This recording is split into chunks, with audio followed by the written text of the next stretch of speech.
your home for Kings talk and so much more. Live and local. Allen Stiles on Sacktown Sports.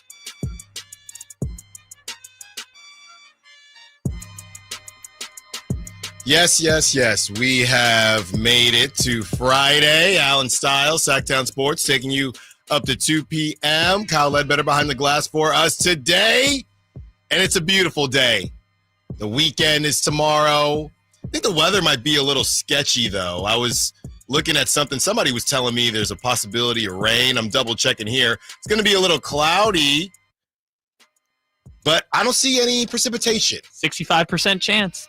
I don't like that at all, but I do like that it's Friday. I do like that some of us got paid. And if you didn't get paid, you'll get paid next week. So keep on grinding. We have a fun show for you today. NFL Draft rolls on. We are getting into trading spots for Domantas Sabonis. No, we don't want to trade Domantas Sabonis, but a lot of these platforms are starting to talk about trading Domantas Sabonis. So do any of them make sense? I'll give you a hint.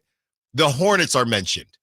And I don't care if you are not a huge Domantas Sabonis fan. I wouldn't wish that on maybe my worst enemy, but I wouldn't wish that on a lot of people.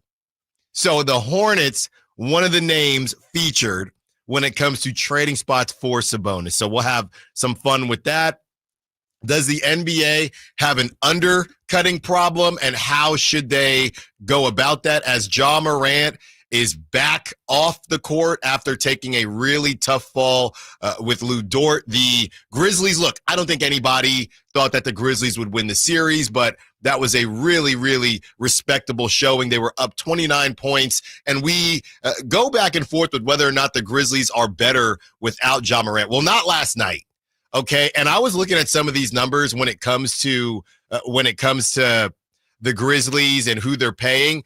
I know he's still somewhat young. I got to double check his age, but the Ja Morant conversation is what it is. They gave Desmond Bane a lot of money. They for them, and now a lot of people are talking about. I saw some people discussing whether the Grizzlies will blow it up.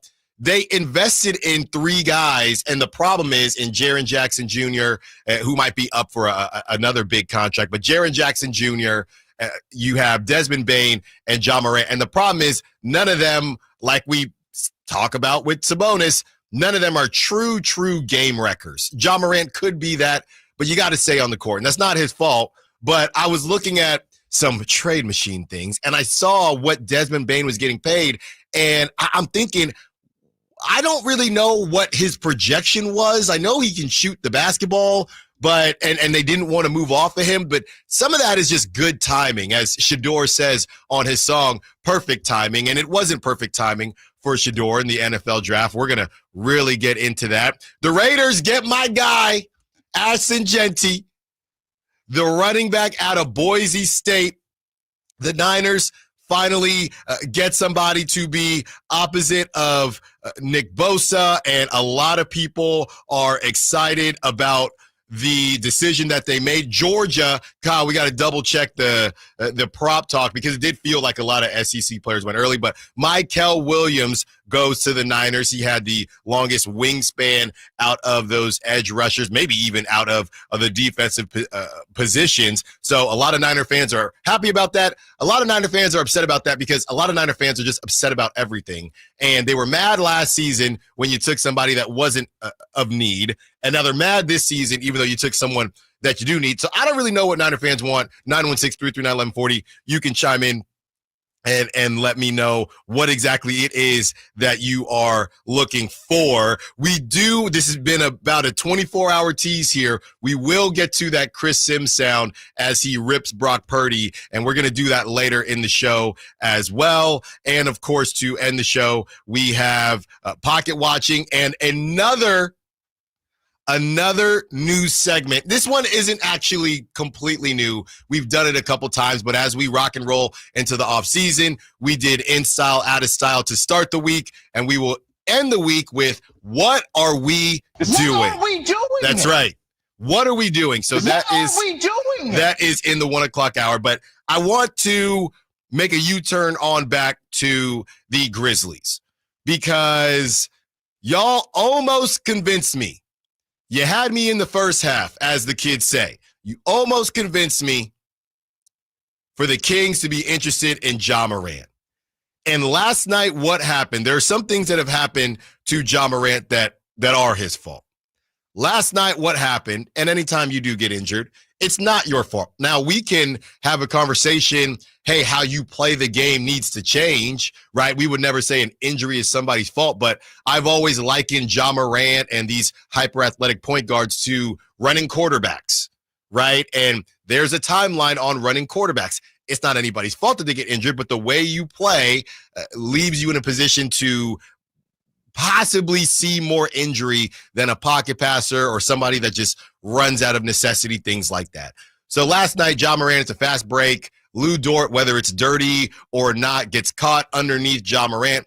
Ja Morant goes down. He pops back up in street clothes, in crutches, and he might be done for the rest of the series. Now, that series was going to be done anyway, right? The Grizzlies weren't going to win that. I do feel like they kind of got screwed a little bit because they were going to win that game. Now, somebody's probably chiming in, and that's what I had to say about Desmond Bane. When you're paying somebody $36 million a year or whatever it is, and you got Jaren Jackson Jr., the all-star defensive player of the year, you should be able to hold on to a 29-point lead. I don't know that this says more about the Grizzlies or the Thunder. I'd probably say the Thunder because they could have laid down and said, hey, we'll just get a gentleman's sweep. We're down 29. But they came back from down 29 and won the game, and they're going to sweep the Grizzlies now. That's just what it comes down to. So I think it said more about the Thunder than the Grizzlies getting screwed, even though I do think that it was very unfortunate. And the Grizzlies and that fan base, they would have got that W. And, maybe it would have been a gentleman's sweep. Maybe they go on to win the next game. I don't think so, but it's possible.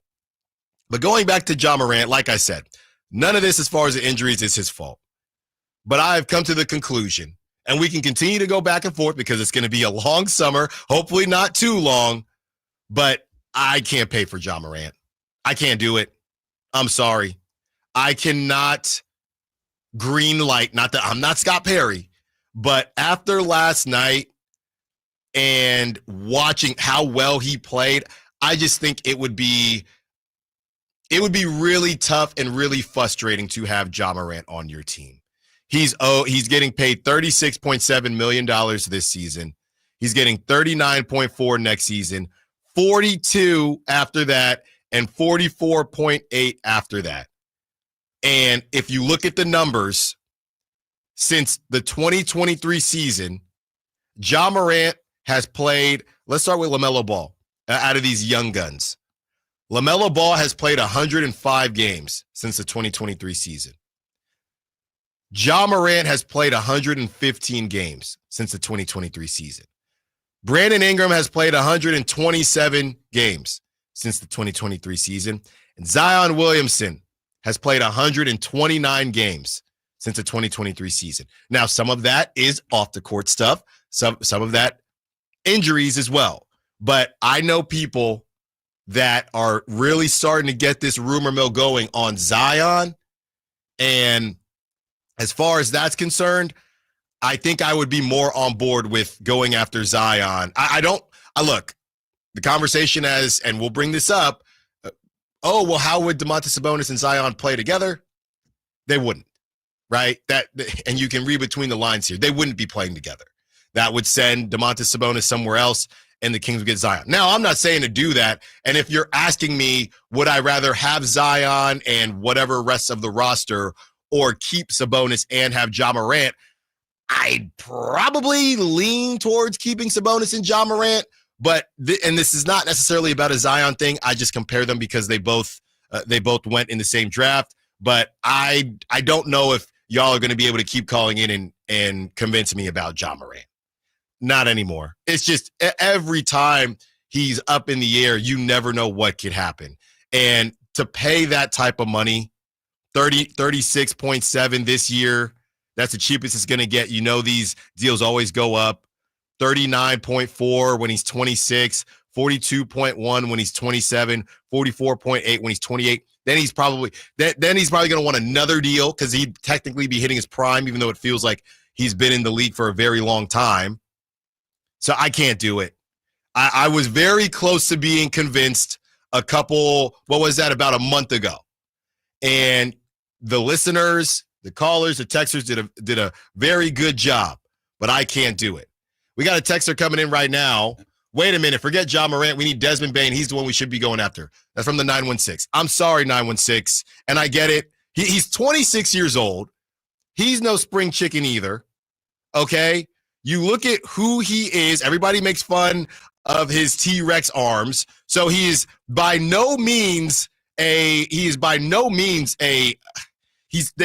him at 6'5". I don't know if I can call him a wing, Kyle. You call him a wing? I would call him a two guard. Yeah, I don't think he's very wingy to me. And just so you know, 916, I like Desmond Bane too. He's getting paid $34 million, signed a 5-year, $197 million extension. I like Desmond Bane. I don't know that I like Desmond Bane at 27 years old, making 36.7. I don't know that I like Desmond Bane at 28 years old, making $39.4 million. At 29, he's making $42 million. At 30, he's making $44.8 million. And I get the TV deals. Everybody's going to be making more money, but that's a lot of money for Desmond Bane. I guess my only question is just, are we flipping him for Levine? Because, he's just a slightly worse version of Zach LaVine. He defends better. He's a better defender, but I don't know if this team needs another 6'5" shooting guard. No, it would just be trading out what you already have. And again, different people like different things, but 3 years younger. It's not really solving a problem, flipping Levine for Desmond Bane. No. So, no, and we'll talk about the Grizzlies as we are trying to poach these players. You got Ja Morant, you got Desmond Bane, you got Jaren Jackson. Where's Brandon Clark? Give me Brandon Clark. I'll take Brandon Clark, okay? Give me somebody. But I don't know about Desmond Bane in the high 30s going to the 40s, and I'm done. I think I'm done with Ja Morant. You can still try to convince me. It's going to be a long summer. You know the number, 916-339-1140. But I do not feel like I would be able to handle Ja Morant on the Kings. The way he plays, it's just tough, man. It was also tough for Shedeur in his iced-out man cave with a chain bigger than anything I've ever seen before. Let's talk NFL draft, and this Shedeur thing is a little bit overblown. Allen Stiles, Sacktown Sports. On the move? Got somewhere to be? Take Sacramento Kings basketball with you. The Sacktown Sports app will let you stay connected to your passion. Never miss a moment of Sacramento Kings basketball with the Sacktown Sports app. This is Secret Clinical dominating extra stinky stress sweat. And this is regular deodorant. Secret Clinical in a heat wave. Oh, what a beautiful day. This is regular deodorant. Ugh, I can't. Secret Clinical with workout sweat. Let's run another marathon. And regular deodorant. How much more? Secret is the GOAT because nothing fights sweat better. Stay fresher under pressure. Progressive knows when you're in your RV, you're already on vacation. That's when you become Vacation You, who just camped where there's absolutely no shade. Even though regular you burns easily. In fact, Vacation You burns too, but is too stubborn to admit it, which is why regular you gets in trouble at the dermatologist, because Vacation You doesn't do doctors. So bundle your RV with your home or auto policy and earn an automatic discount from Progressive. And spend the savings on the both of you. Progressive Casualty Insurance Company affiliates and other insurers. Not available in all states or situations.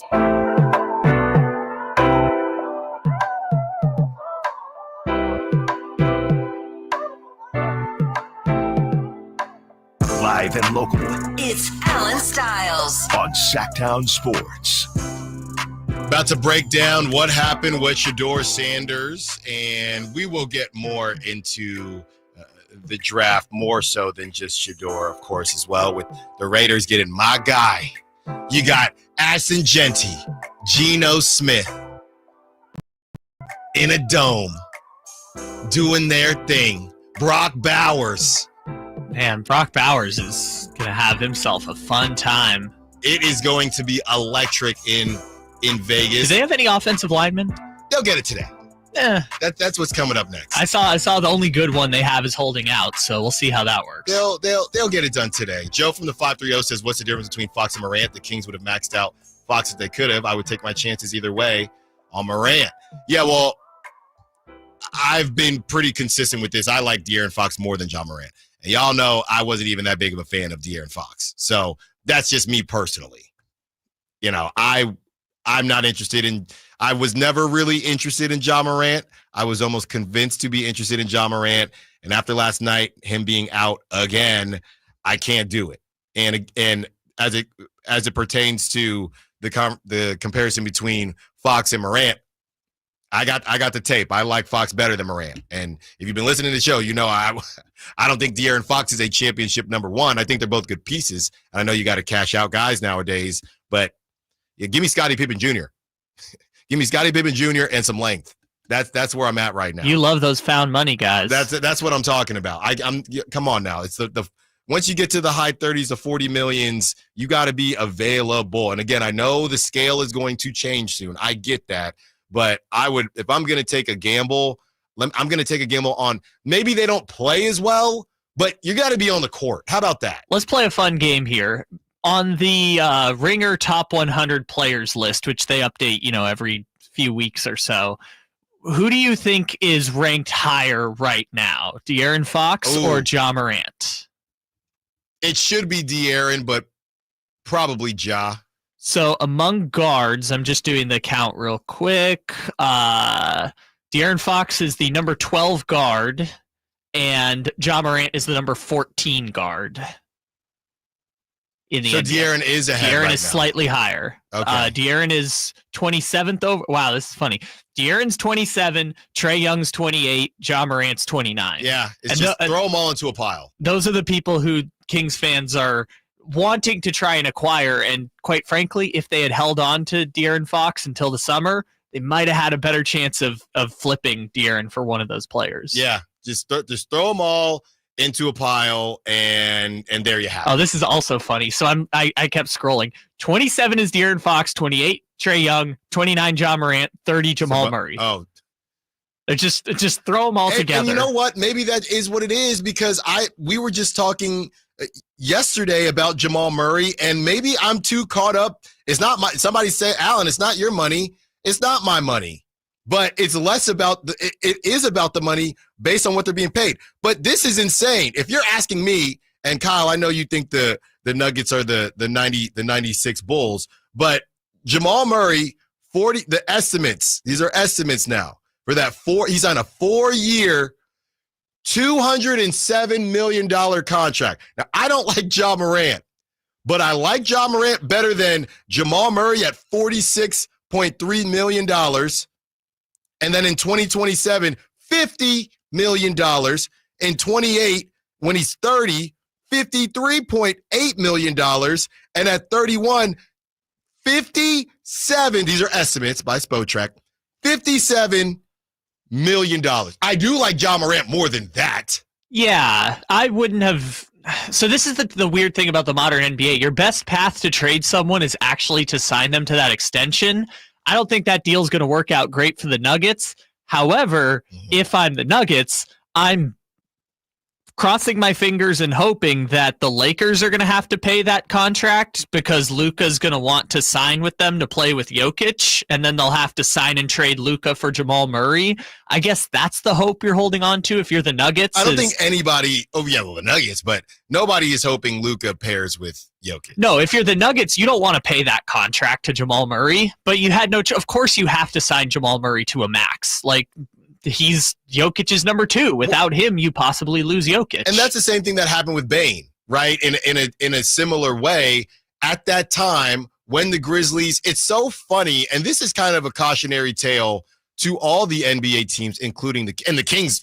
Not a cautionary tale. We saw it happen themselves. It just happened in a different way, and it feels a bit more self-inflicted. But these windows, and we're going to be around for a decade. No, you're not.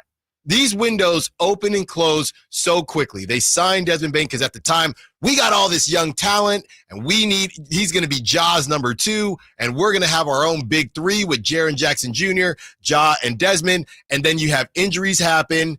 It turns out Desmond Bane might be closer to his ceiling than we thought. And now I don't really know what they thought his ceiling was, to be completely honest with you. And Jaren Jackson Jr. is really good, but is just a pretty flawed player.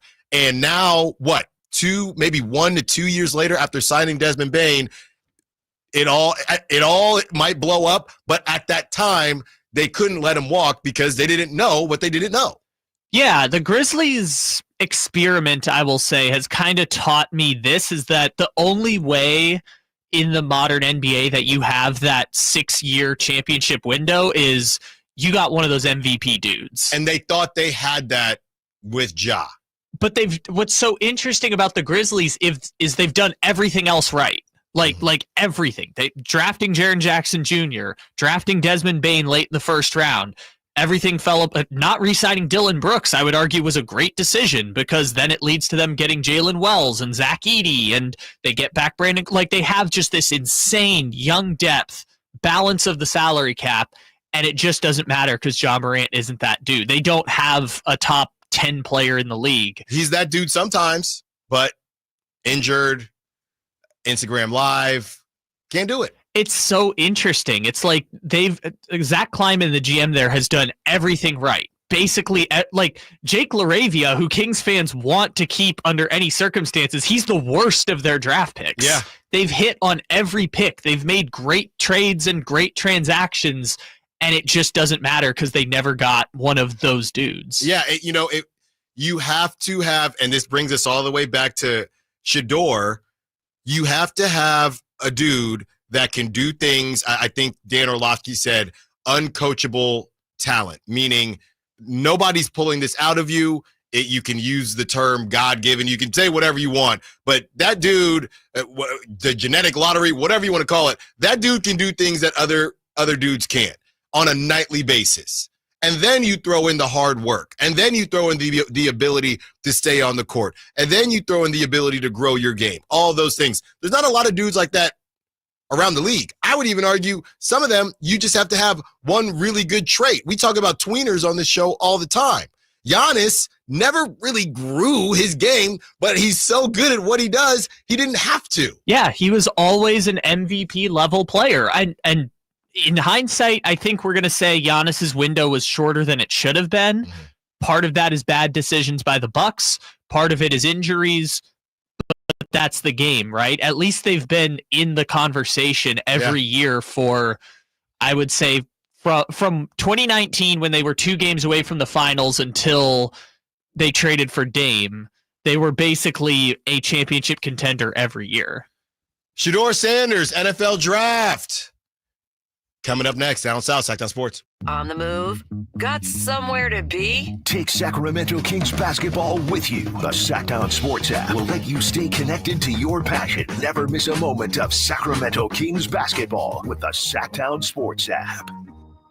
It's Carmichael Dave talking to you about my good friends at American Energy. You're in the Sacramento area. You know how the seasons work. They are a-changing right now. So American Energy wants to help you stay warm for the rest of the cold season, but help you stay cool during the warm season. Best way to do that, make sure your system is operating safely. So right now is the time to take advantage of half off a tune-up, $24.50. They cut that right in half, and if you want a diagnostic, guess what? You can't beat free. If it's free, it's me, and now it can be you. And also, it's the end of the season blowout. $4,000 off a new system plus any rebates. That $4,000, that's a direct drop from the sticker price. It's a great deal. Check them out at theaeway.com for an instant quote or give them a call at 916-520-9990. That's 916-520-9990. Tell them your good buddy Carmichael Dave sent you. Call 916-520-9990 now. Power Business Technology is proud to be 100% independent, locally owned and managed Toshiba copier dealer. Local ownership cuts out the red tape, allowing ourselves to never be too busy to personally answer the call when our clients need us. Recognized for excellence in service execution, training, and customer service, we're proud to be named a Toshiba ProMasters Elite Dealer since 2021. Contact us today for all your business printing needs at 844-POWER-BZ. That's 844-769-3729, or visit us at powercopiers.com.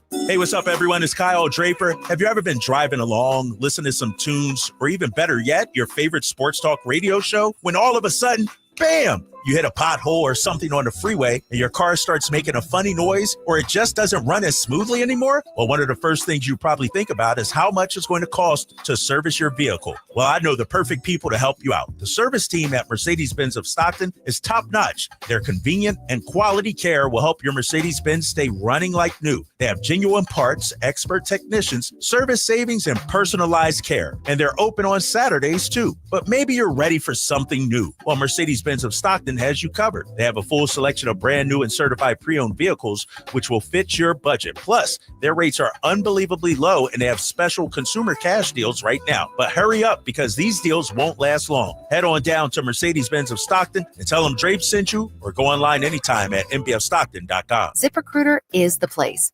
ZipRecruiter is the place for talented teachers, savvy software developers, and master mixologists. ZipRecruiter is the place where you meet all these people and more. That's because ZipRecruiter is the place for job seekers who are looking for new opportunities. In fact, ZipRecruiter helps 10 million people with their job search every day, so you can find the right candidates right away. It's no wonder that ZipRecruiter is the place for skilled skydiving instructors, accomplished airbrush artists, and proficient pediatricians. But if you're not using ZipRecruiter to hire, you're missing out. ZipRecruiter is the place that's so confident it can make your hiring easier that it lets you try it for free at ZipRecruiter.com/free. So if you want the right candidates for all your roles, ZipRecruiter is the place to go. Try it for free at ZipRecruiter.com/free. That's ZipRecruiter.com/free. Never miss out on great candidates with ZipRecruiter. With the 25th pick in the 2025 NFL Draft, the New York Giants select Jackson Dart, quarterback, Mississippi. Live and local. It's Allen Stiles on Sacktown Sports. That is messed up, Kyle. That is messed up. We got Shedeur Sanders doing his thing on the mic. And I don't even know if this is true or not. You know, those NFL accounts, I guess they said that Shedeur was rapping after the draft party and obviously didn't get selected. And I don't know if that's supposed to make him look bad or whatever. What else is he supposed to do?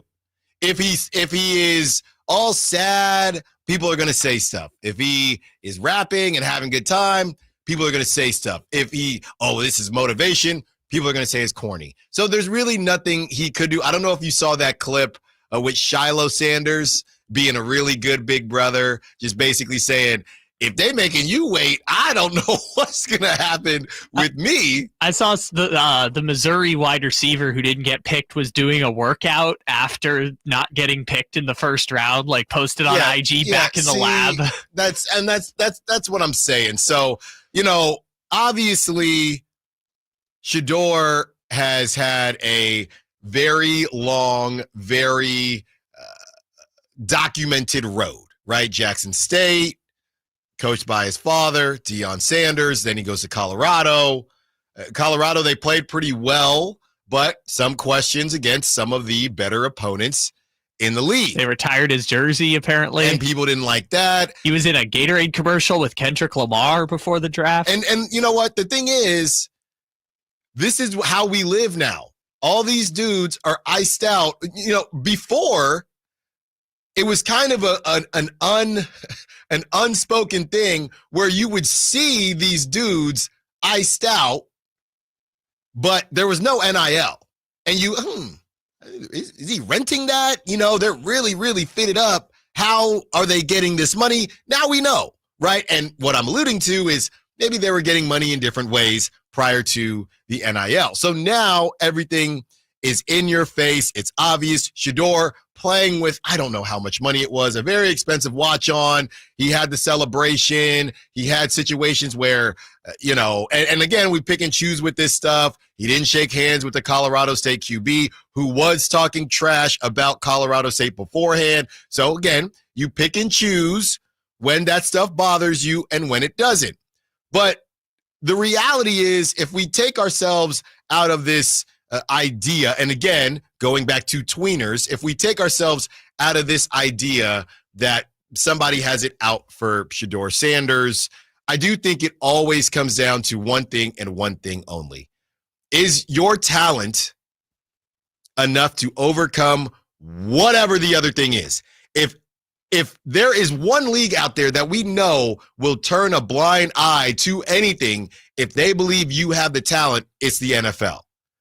I remember a long time ago, I was watching a Randy Moss documentary, and I think he grew up in West Virginia, and he talked about how him and his buddies, they played football in high school, and they all did a bunch of stupid stuff in high school. But the other guys weren't Randy Moss. So they might have been good, but, you're a three, whatever it is, and now you're in trouble. I don't need that.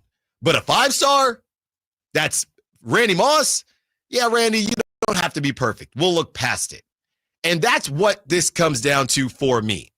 The reality is the reason this stuff is being brought up about Shedeur is because he doesn't have otherworldly talent, okay? We've seen guys with his type of talent get drafted in the first round before, but the situation has to be perfect, and ultimately, it wasn't perfect for him. Here are a couple other things. Not that many teams needed a QB. That's number one. There are, and part of that is because there are a lot of floating veteran QBs right now. Aaron Rodgers still out there. That's the truth. And a lot of QBs that they've tried to reach on lately have been busts. And when it comes to Jackson Dart, I've probably watched Shedeur more than Jackson Dart. I know he's a name. I know he put up big numbers at Ole Miss. I'll put it to you nicely because I don't want to get in trouble. We all know this, dating back to Daniel Jones for a very long time now. The Giants have a type. I'm going to say that in the nicest way possible. The Giants have a type. And it's not Shedeur Sanders. That's the easiest way I could put this. So if the Giants are the only team, and they have 2 vet quarterbacks, so is Shedeur, to be fair, is Shedeur the type of guy that would be willing to sit? Now, he might have to now that he's going to get drafted in the later rounds, but is he the type of guy that would be willing to sit for a year or 2 years while Jameis Winston and Russell Wilson does whatever it is they think that they can do? I don't know. I also think the Giants would have never taken Shedeur because the Giants, a bridge quarterback and a future quarterback that's going to be in your on your team for a very long time, 2 different things. The Saints, I don't really know what they're doing. That honestly was surprising to me that they didn't take a chance on Shedeur.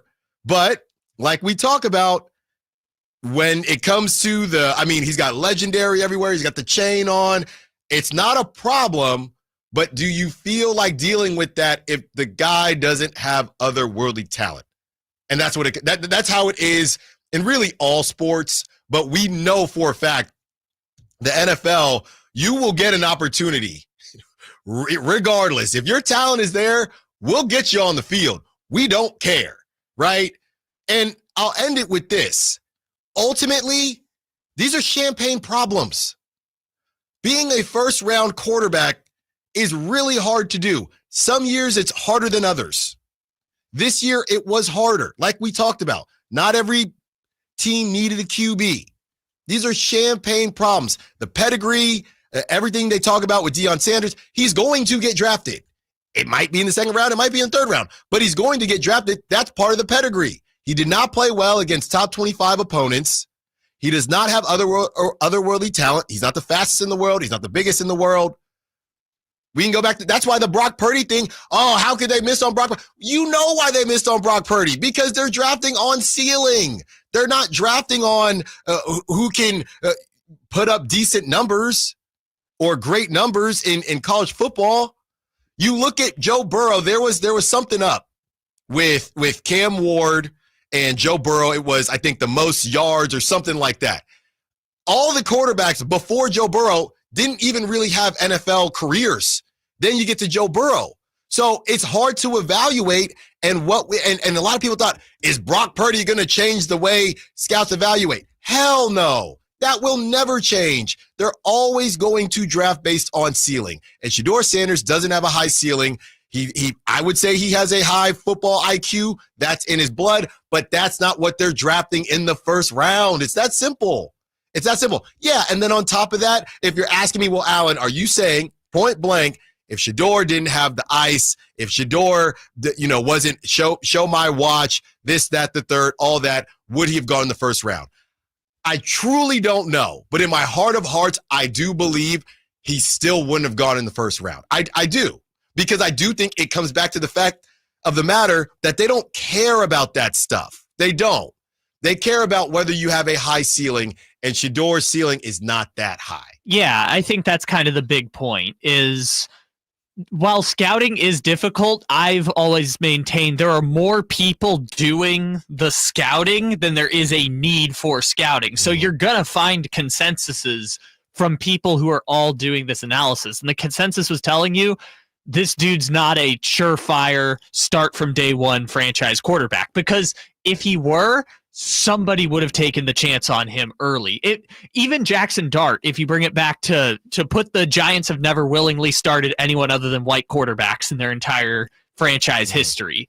Even putting that aside, it didn't make any sense for them to go back to the first round and take Jackson because nobody was going to take Jackson. Nobody was going to take Shedeur. They could have just sat in the second round, got their guy, let them develop. Maybe they'll become a guy, maybe they won't, but you don't have that much invested in the quarterback anyways. Tennessee took Will Levis with the 34th pick in the draft 2 years ago, and 2 years later, they're just like, okay, let's just go get Cam Ward. Yeah. So if the Giants had, they trade up from 34 to 25. If they had sat at 34, took in Jackson Dart or Shedeur, that's a 2-year commitment to a guy who might never see the field or will only see the field when your team is 3-11, right? And what we've learned, whether it's a Cam Newton, guys like that, or Johnny Manziel, these guys that have brands, there's nothing bigger than the shield. And all right, so Shedeur, you're telling me Shedeur doesn't have a high ceiling. I do like him, but then I got to deal with questions about Shedeur. It's the same thing with Trey Lance and the Niners. Then I got to deal with questions about Shedeur every single day while I'm trying to start Geno Smith or whatever it is. If I am going to do that, I'm going to pay him less money. So let me get out of the first round and we'll go from there. Here's the reality of it. You look at the starting quarterbacks in 2024, some of these guys, their careers we thought would be done by now, okay? And here they are. And these are the slots that would have been Shedeur. Potentially. These are just more teams that we thought were going to need a quarterback. The Seahawks, they decide to go with Sam Darnold. Sam Darnold had a really good year in Minnesota. We thought he'd be cooked by now. Geno Smith is still kicking. We can disagree with it if you're a Raider fan. I don't know that I love it. I'm convincing myself that I love it because he's in a dome, but not a lot of people thought that Geno Smith would be rocking and rolling. Who thought that Baker Mayfield would be able to reinvent himself? That's 3 dudes right there. Okay? Then you get to Matthew Stafford's, and maybe the Rams think, well, Matthew Stafford's done soon. Get Shedeur in LA, something like that. But those are 3 dudes right there. Then you have they took a ton of quarterbacks last season, and a ton of quarterbacks just got paid. The Tuas of the world, the Daks of the world. There's just a lot of quarterbacks that recently got in. Like we said, the Giants, sure, their decision to go with Jameis. I mean, it's kind of a clown show out there. You got Jameis, you got Russell Wilson, now you got Jackson Dart. A lot of people are saying Jackson Dart should start.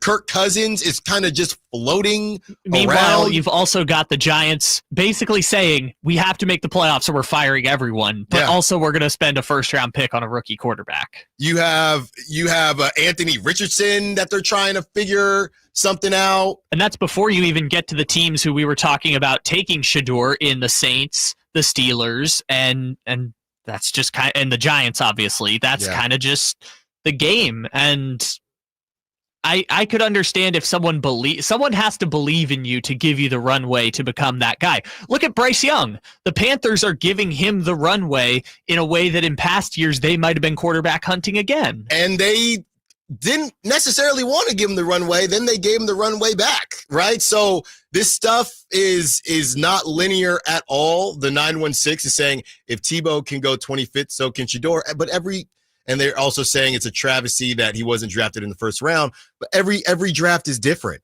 Every draft is different. And if you ask the Broncos, was that a good decision? I know Tebow won a playoff game. They'd probably tell you no. Every draft is different. This thing continues to change. college football is changing. The way that these guys are translating to the NFL is changing. So I hear you, and I would agree. Has somebody with Shedor's ceiling made it to or been drafted in the first round before? Yes. Absolutely yes.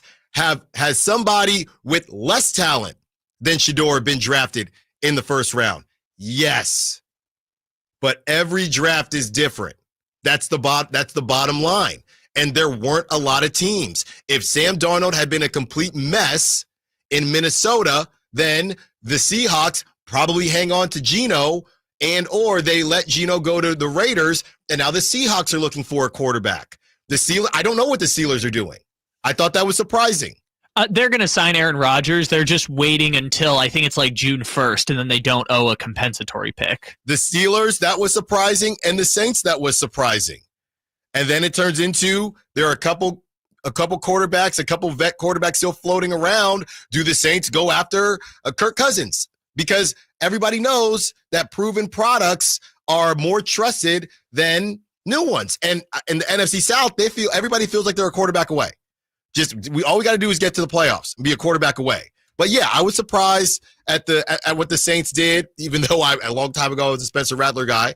I was surprised about that, and I was surprised about the Steelers. But when you don't have otherworldly talent, anything can happen. And I think Shedor will go today. I hope Shedor will go today. So, it kind of is what it is. On the other side, we have some names, some coaches' names, okay? And if any of these coaches are calling Scott Perry, would you take them over Doug Christie? Allen Stiles, Sacktown Sports.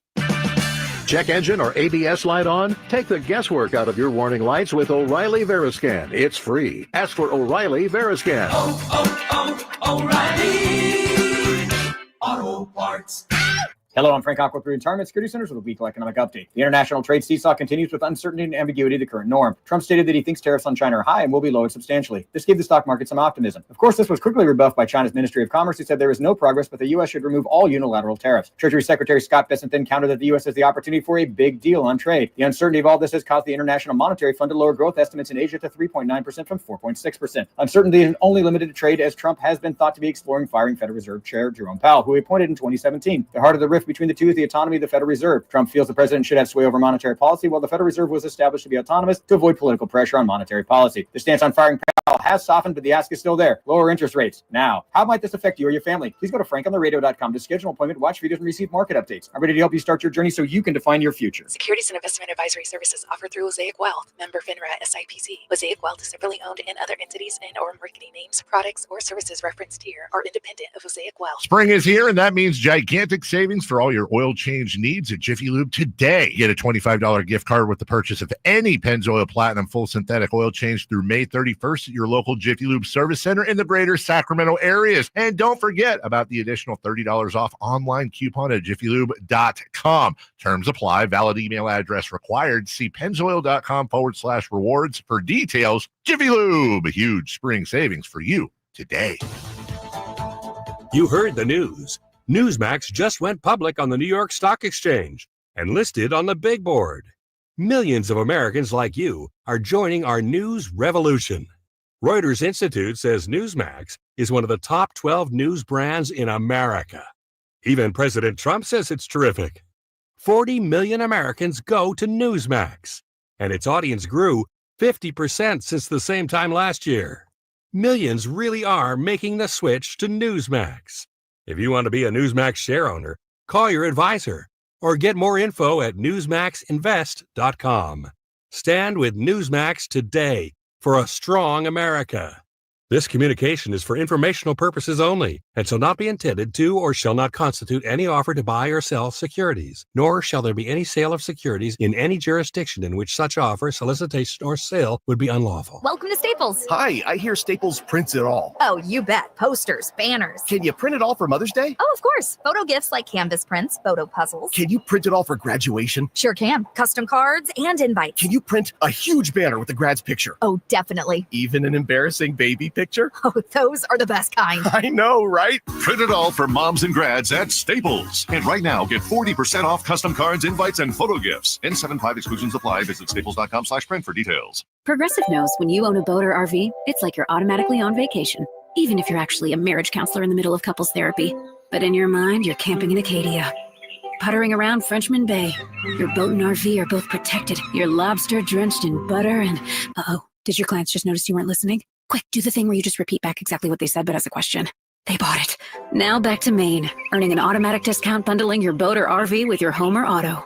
Progressive Casualty Insurance Company affiliates and other insurers. Not available in all states or situations. It's the final days of the spring sales event. Drive home your new Honda before the deals and the new Hondas disappear. Folsom Lake Honda, your one-stop Honda shop. Looking to own or lease? During the spring sales event, drive a brand new Accord or Civic. Visit us today at folsomlakehonda.com, your one-stop Honda shop. As a family-owned and operated dealership since 2009, customer service is our number one priority. Our customers love doing business with us, and you will too. Folsom Lake Honda, yeah, your one-stop Honda shop.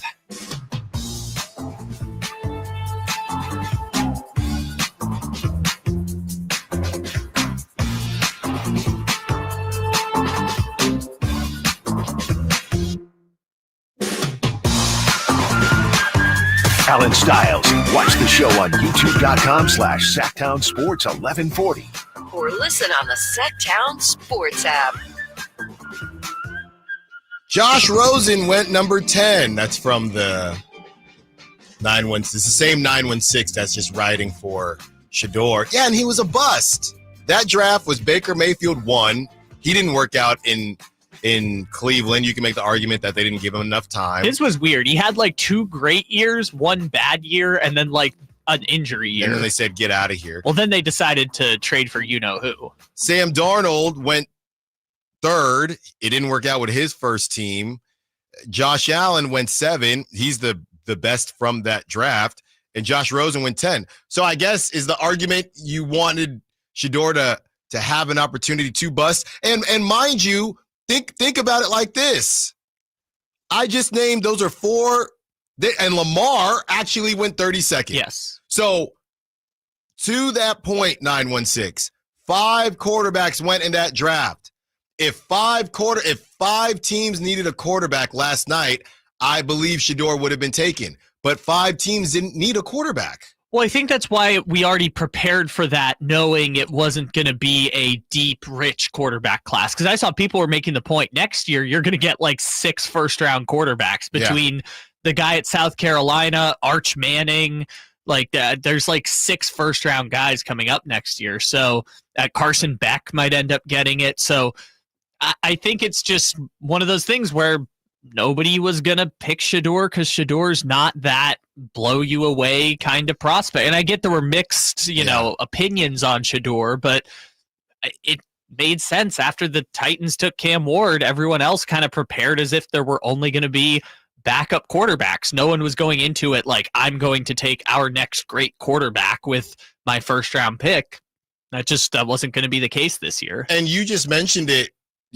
We were talking about it during the break, Kyle. The Derek Carr thing, he kind of put them in a tough spot because it came down to, well, I'm telling you about the shoulder because if you do draft a quarterback and I get the surgery, you better hope they hit. And like I said, in the NFC South, you feel like you're just a good season away from being a contender. Now, you're not really contender. I don't think anybody's really a contender in the NFC South right now, but that's how you feel. So you're the Saints and you haven't really been relevant in a couple years. You pay Derek Carr this money. If you draft a QB and Derek Carr says, okay, well, I'm going to get the surgery, whatever, you better hope that quarterback is going to make you feel like you don't need to go back to Derek Carr, because at that point the relationship would be a bit strained, and they didn't feel like Shedeur Sanders was a good enough risk to take there. That even with that being said, the Giants thing never surprises me. But the Saints situation, and like you said, the Steelers with Aaron Rodgers, I don't know what's going to happen there. And whenever it comes to Aaron Rodgers, I don't want to waste my time.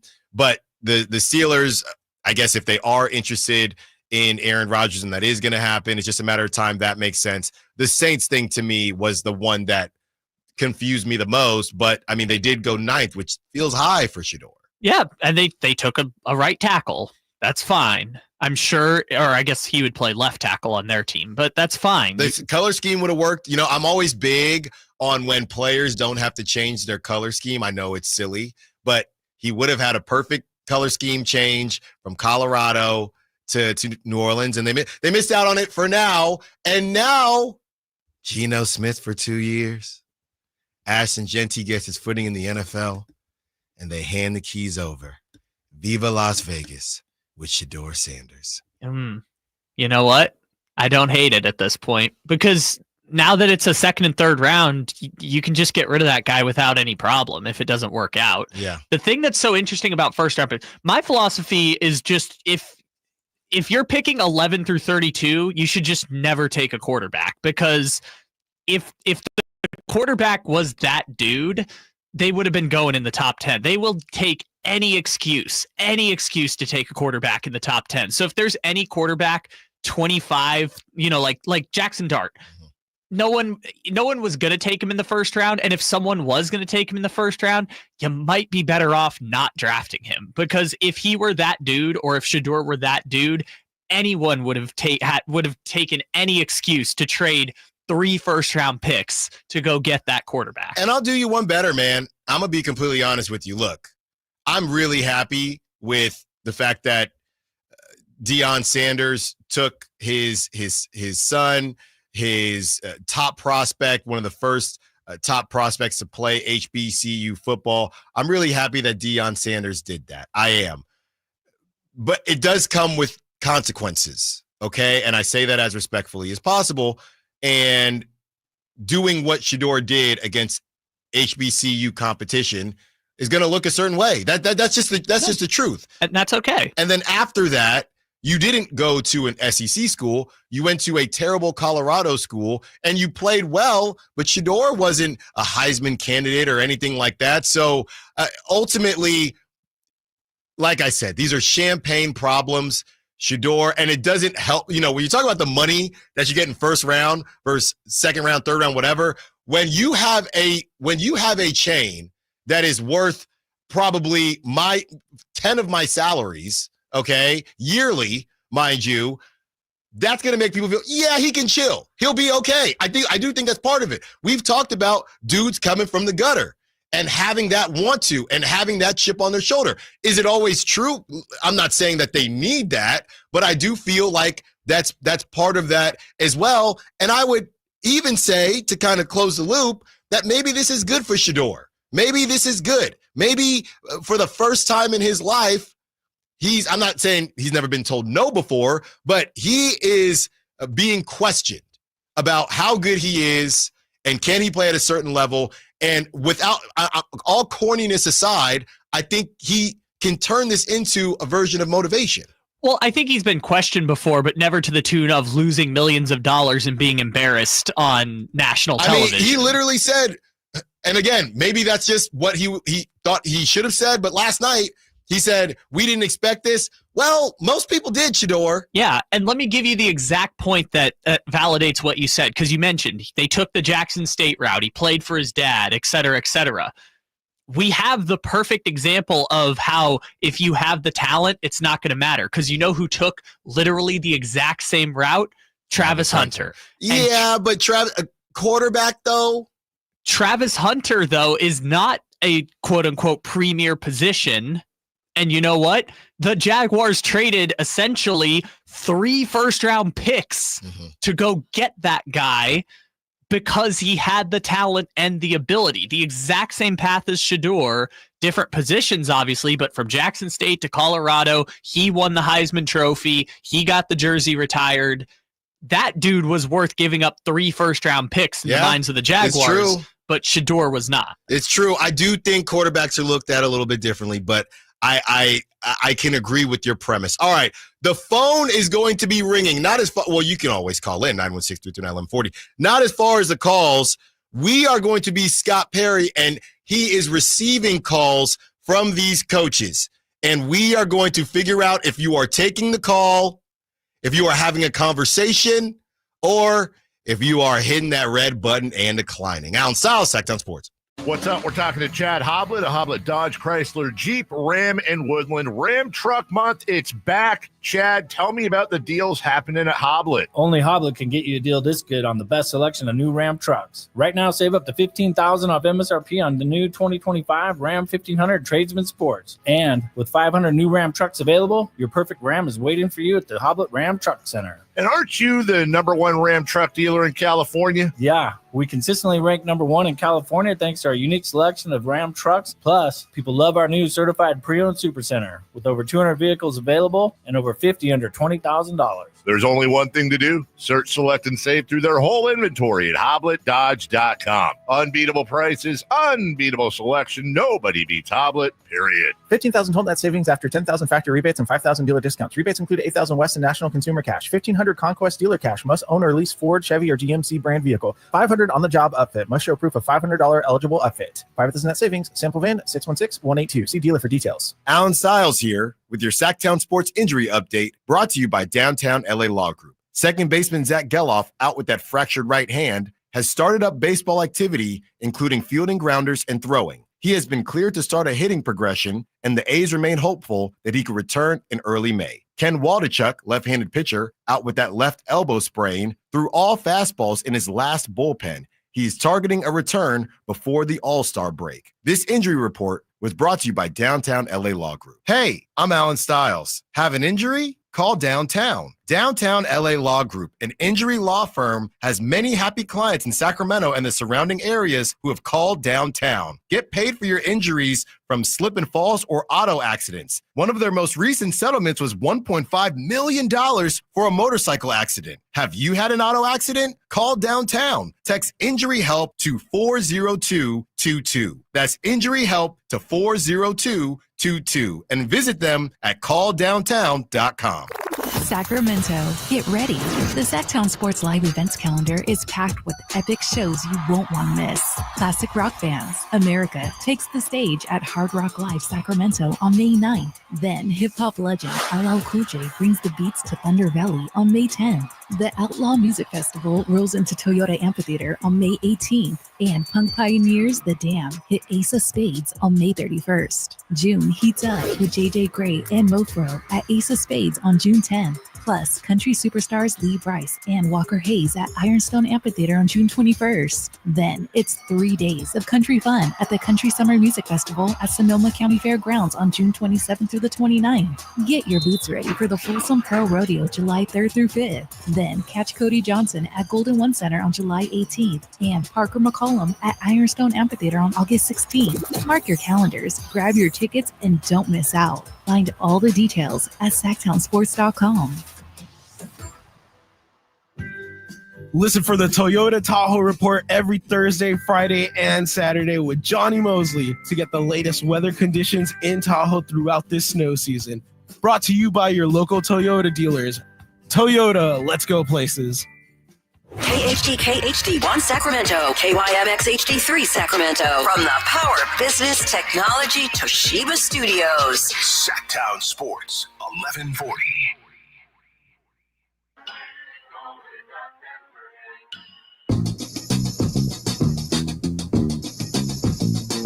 You're home for Kings Talk and so much more. Live and local. Allen Stiles on Sacktown Sports. Great stuff on Shedeur Sanders and the NFL Draft. We'll be breaking down what the Raiders and Niners did last night later in the show. 510 says Shiloh and Shedeur to the Raiders can get them both when Pete Carroll retires. Come on, Dion. The writing's on the wall. Hey, if you're going to stink, I mean, let's take some swings here. I'm with it. You think Tom Brady, in his one chance to run an NFL team, is just going to turn it over to the Sanders family? I mean, why not? That's something like dumb organizations do. You know what? You know what might happen, though?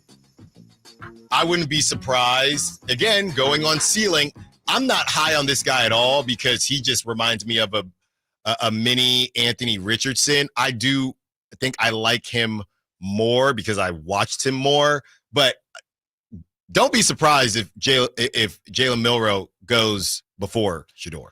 See, this is the thing, though. When those quarterbacks get taken in the second and third round, it's not as much of a problem because, like we said before, you can just move on from those guys. But it's still ceiling based, and I think he has a higher ceiling than Shedeur. Yes, Milroe is one of those guys that I call the he's going to get a guy fired picks. I don't think he's better than Shedeur, but I think he has a higher ceiling. So we'll see what happens. Great stuff on the draft. We'll get back into it later in the show, taking you up to 2 p.m. Okay, Kyle, we got the phone. We got the phone available, and the phone is ringing. And I'm gonna pick up. I'm going to play all of it. Okay, I'm going to be the coach, and I'm also going to be Scott Perry, and I will either take the call or hang up. All right. All right. So let's start with our first call.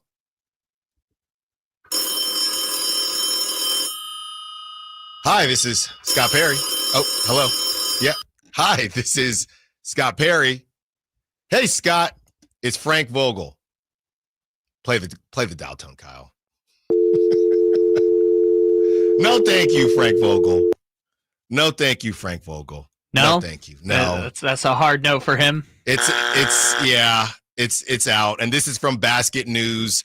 I'm going through some of the names, 11 best available coaches in 2025. I'm skipping over their best free agent NBA coaches, Michael Malone. I'm going to skip over that one. Their third best is Mike Brown. I'm going to skip over that one as well because obviously those two will not be. All right, Kyle, ring that phone. Hey, this is Scott Perry. What's up? It's Taylor Jenkins, former coach of the Memphis Grizzlies. Hello, Taylor. How's it going, my man? What you want to talk about? Oh, I was just incessantly calling you about the Kings role. I'm taking Taylor Jenkins' call. I'd have to. I have to. You know, I don't want to be a comedy snob here, but if you're going to do the stand-up comedy bit, you got to change the inflection of your voices for different people. No one knows when you're Scott Perry and when you're the other guy. That's a slippery slope, Kyle. We're just trying to get through Friday, brother. We're trying to get through Friday. Ring the phone again, Kyle.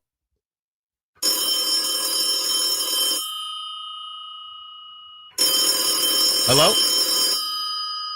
Hey, what's up? It's Scott Perry. Hi, this is Sam Cassell. I've been part of an NBA's coaching staff for over a decade, and I've earned widespread recognition as one of the top NBA assistant coaches. In John Schumann's annual GM survey, I was named one of the league's top assistant coaches, receiving 7% of the vote in 2023. A year later, I topped the list with 15%, further solidifying my reputation as a rising coaching star. I'm taking that call, Kyle. You have to. He's been doing it for so long. Somebody's going to give him a chance. I've been very fascinated why Sam Cassell hasn't gotten a head coaching offer yet, because I'm not going to say like Bieniemy, because we found out Eric Bieniemy actually wasn't that good, but this is a guy who was with the Doc Rivers Clippers teams with Chris Paul, Blake Griffin, and DeAndre Jordan. He was the lead assistant for the Joel Embiid 76ers. Mm-hmm. He was a lead assistant in Boston for their championship last year. Like, he's one of those guys where I don't really know why nobody has taken the chance on him yet. He's like 2 years away from being the Eric Bieniemy of the NBA, because he was supposed to pop probably like 2 years ago. But he's also 55 now, so it's like even if he gets a head coaching job, he's like Rick Carlisle's age. Yeah. All right. Who's on the phone? Hey, this is Scott Perry. Who am I speaking with? It's Steve Nash. It's Steve. No, sorry, Steve. I got to go. Oh, from that podcast. Go back to the podcast, Steve. Go back to the podcast. I'm sorry, Steve. Remember how crazy that was when Kevin Durant got him the Brooklyn Nets head coaching job because he was his personal coach in Golden State? I'm sorry, Steve. I gotta run. I really wish we could chat, but I gotta run. All right, let's do it again.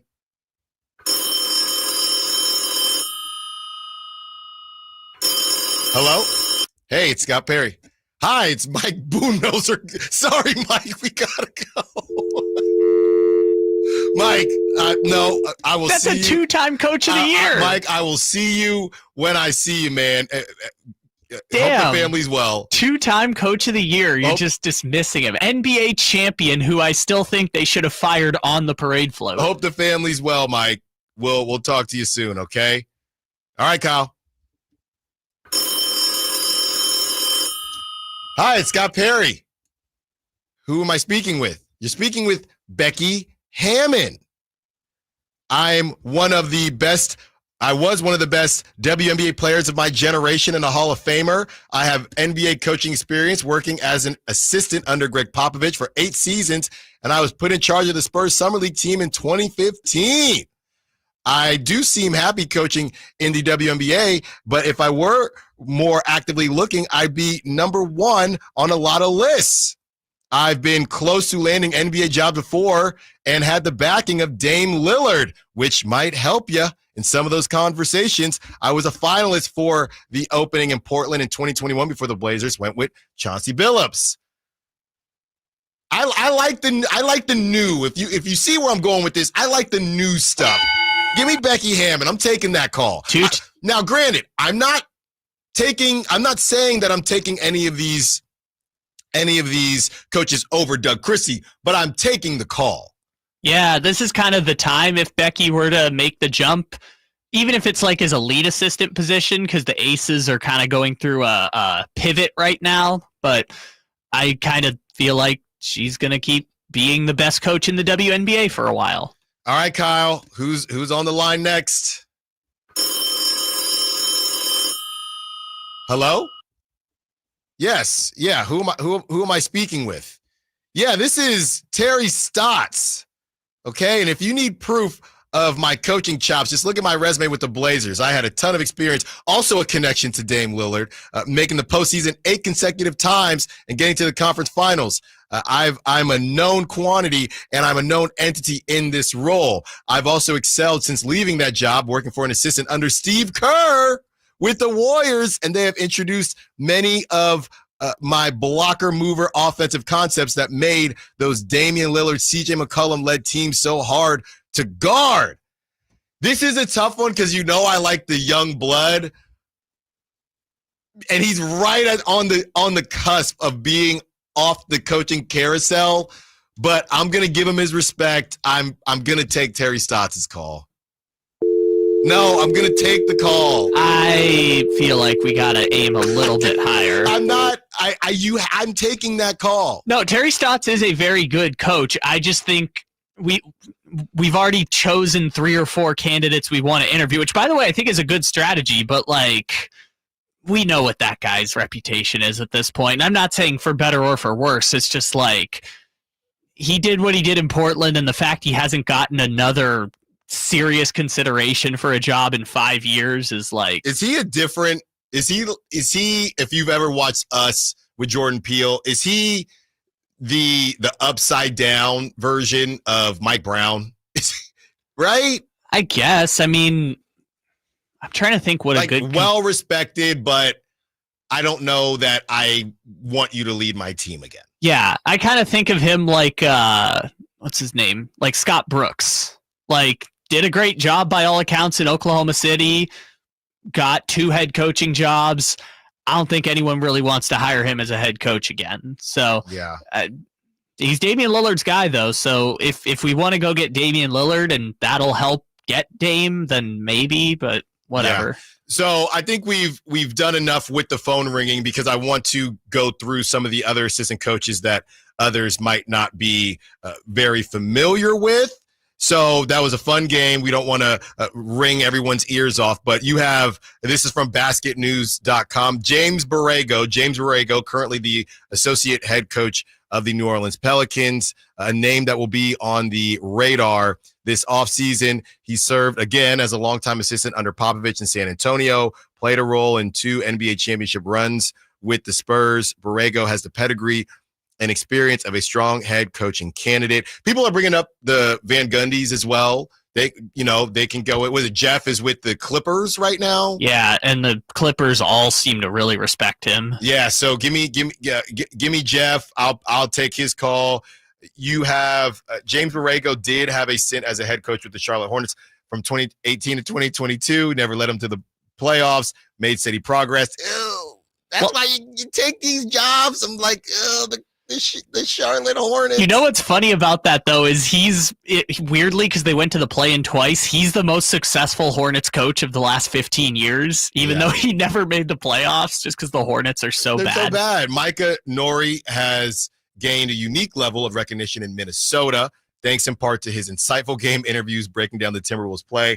However, his growing reputation extends far beyond that. He's now widely regarded as one of the league's top assistant coaches.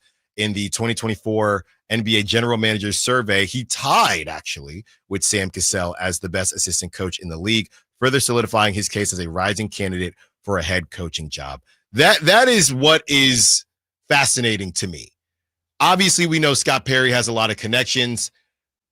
Are those connections more so about the Terry Stotts and the Frank Vogels of the world and guys that are closer to the end of the carousel? What's his connection to the rising stars? And you look at a James Borrego, just because of that stint in Charlotte, I don't know that I can take Borrego over or Nori over Doug Christie. These rising star candidates, it's tough. Sam Cassell has been around so long, I could see it. But if you don't have more experience than Doug Christie, it's for Scott Perry, it's a hard sell to Vivek, in my opinion. Yeah, it's tough. I think Borrego's also one of the lead candidates for the Suns job too, which I don't know what that says about the Suns job, but Borrego is one of those people that's always had the respect, but isn't necessarily seen as like a high upside hire. I think the underlying point, though, is that no one really knows exactly what makes a good coaching hire. And so sometimes going through an extensive interview process and trying to identify your guy is a good way to get a little bit of insight. It's why we were all a little bit surprised that they just immediately hired Scott Perry without any process of interviewing. Well, the Nuggets lose again, which means they are down 2-1, and which means we will continue to hypothetically poach their players. Our trade target of the day comes during the next segment, and we also have kind of a hybrid. We're going to talk about two guys on the Nuggets today, but we start with our main target. If you want them, let us know when we return. Now in Styles, Sacktown Sports. On the move? Got somewhere to be? Take Sacramento Kings basketball with you. The Sacktown Sports app will let you stay connected to your passion. Never miss a moment of Sacramento Kings basketball with the Sacktown Sports app. Save $12,750 off MSRP. Every new 2025 Silverado 1500 LT and RST 5.3 in stock at the Maida Chevy Silverado Super Center. After all rebates. And Maida Chevy still has one of the largest selections in the Sacramento area. $12,750 off new Silverado exclusively at the Maida Chevy Silverado Super Center. Now that's big, huge. See them all at MaidaChevy.com. Together, let's drive. Frustrating 2011 renewal not available with special financing, lease, and some other offers. Power Business Technology is proud to be a 100% independent, locally owned and managed Toshiba copier dealer. Local ownership cuts out the red tape, allowing ourselves to never be too busy to personally answer the call when our clients need us. Recognized for excellence in service execution, training, and customer service, we're proud to be named a Toshiba ProMasters Elite Dealer since 2021. Contact us today for all your business printing needs at 844-POWER-BZ. That's 844-769-3729, or visit us at powercopiers.com.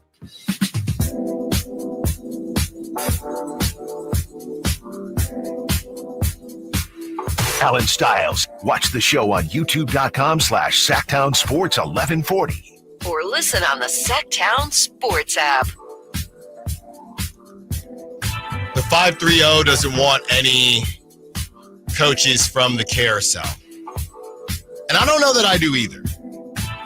I'm trying to think, Kyle, Terry Stotts was the only coaching carousel that I said yes to, right? No, you said yes What did I say yes to for interviews, you're saying?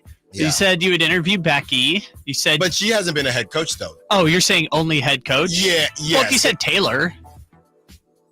All right. Yeah, but I said one. Yeah, you said Jenkins. Yeah, I said Jenkins. Who's the other? He's early in the carousel. Yeah, you said Taylor Jenkins, Sam Cassell. The only one I'm not proud of is Terry Stotts. That's the one I'm not proud of, but that's fine. He's won like more playoff series than the Kings have won in the last 20 years. But you know what? Van Gundy, he's been on the carousel, off the carousel, on the carousel. A lot of people want Van Gundy. Which one? Both. Well, the one in Los Angeles right now. Yeah, multiple Van Gundys have been on the coaching carousel for years, but I mean, everyone's saying Jeff is going to get a job at some point here, and you look at the Clippers being a top 5 defense, and he's their defensive coordinator, and the fact that they're basically better than they were with Paul George is pretty remarkable. I don't know how to attribute a lot of that to Van Gundy, but if you hear Norm Powell and Kawhi and Harden talk, they're like, yeah, this guy is awesome, and we super respect him. How much of that is again, going back to defensive schemes and personnel, and we're about to get to our Kings trade target of the day. Sometimes it'll be free agents, but today is a trade. How much of that is the fact that Kawhi, I know he's an elder statesman now, but one of the best defenders we've seen. And apparently this dude, Chris Dunn, and I've watched, and it's legit. Chris Dunn, crazy defender. Derek Jones Jr., also a good defender. So how much of that is, yeah, you can look like a good defensive coach, and I'm not bagging on Van Gundy's coaching chops, but if you bring him to Sacramento, what are we turning that defense into with the requisite pieces that they have, is all I'm saying. Yeah, I don't know exactly what to make of that, because again, Chris Dunn was one of those guys that was just bouncing around the league from Utah to Atlanta. And remember, he was the guy who got dunked on by Malik Monk a year ago, and then we just never heard from him again. And now he's an elite defender. I mean, he's always been a great defender, but again, is that scheming? Is that coaching? Is that playing alongside Kawhi, who's obviously an elite defender? Don't worry about offense. Just go get somebody. Zubats might win most improved player, and a big part of that is defense, man. So, give Van Gundy the props because he's the defensive coordinator, and they've made huge strides there. I don't know what that means for him getting a head coaching job, because there's more that goes into that, but Denver, Memphis, and potentially another team that fires a coach in the coming weeks have openings that they haven't really interviewed for yet. All right. It is time for our trade target of the day. We will be doing this multiple times a week, and for the most part right now, it will connect to players that are in the playoffs, because most of those players are pretty good. And we're going to open it up, obviously, when the season ends. But today, as they drop to 2-1, our trade target of the day is Mykel Porter Jr. All right. If you are of the opinion that you wanted to trade Zach LaVine, acquiring Mykel Porter Jr. might be the easiest way to do that. That money is pretty darn close. In 2025, 2026, you got $38.3 million. In 2027, you got $40.8 million. And they've been weirdly trying to quietly move off of Mykel Porter Jr., but kind of not, because he went to the same college as the owners, and then the owners said, no, that's not a big deal. We don't care about that. That's silly. But the reality is, and we've discussed this before with Mykel Porter Jr., he got put in a situation where he was often injured. He was supposed to be a stud at Missouri. He was really injured. He still got drafted because he was very talented. He goes to a great situation with the Nuggets and kind of fell into a role. And when the team changed and they said, hey, we kind of need you to do more, he wasn't really able to do that, or hasn't really been able to do that.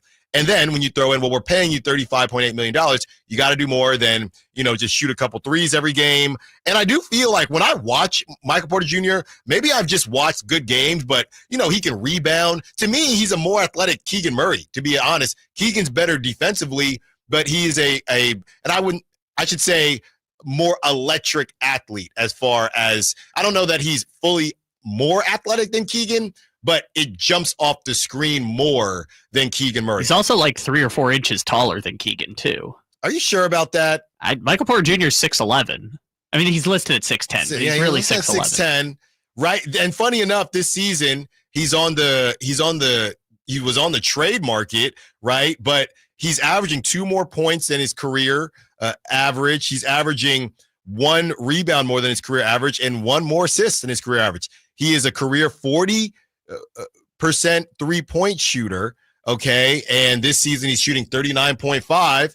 He is 26 years old. Yeah, he's making a lot of money, and his brother likes to bet, but it's at the very least intriguing. Also on the Ringers top 100 players analysis of him, they list injury concerns, galaxy brain, and extremely online. Yes, as his tendencies. Yeah. Which that's one of those. If you know, you know. With Mykel Porter Jr. Yeah, I know that he had a podcast. I really haven't seen because I never watched it, but his clips kind of went away. I don't know if he kind of chilled off that. Yeah, he could. I don't know if odd is the right word, but he's unique. I will put it to you like that. Just, if you know, you know. Yeah, and 14th pick in the 2018 draft.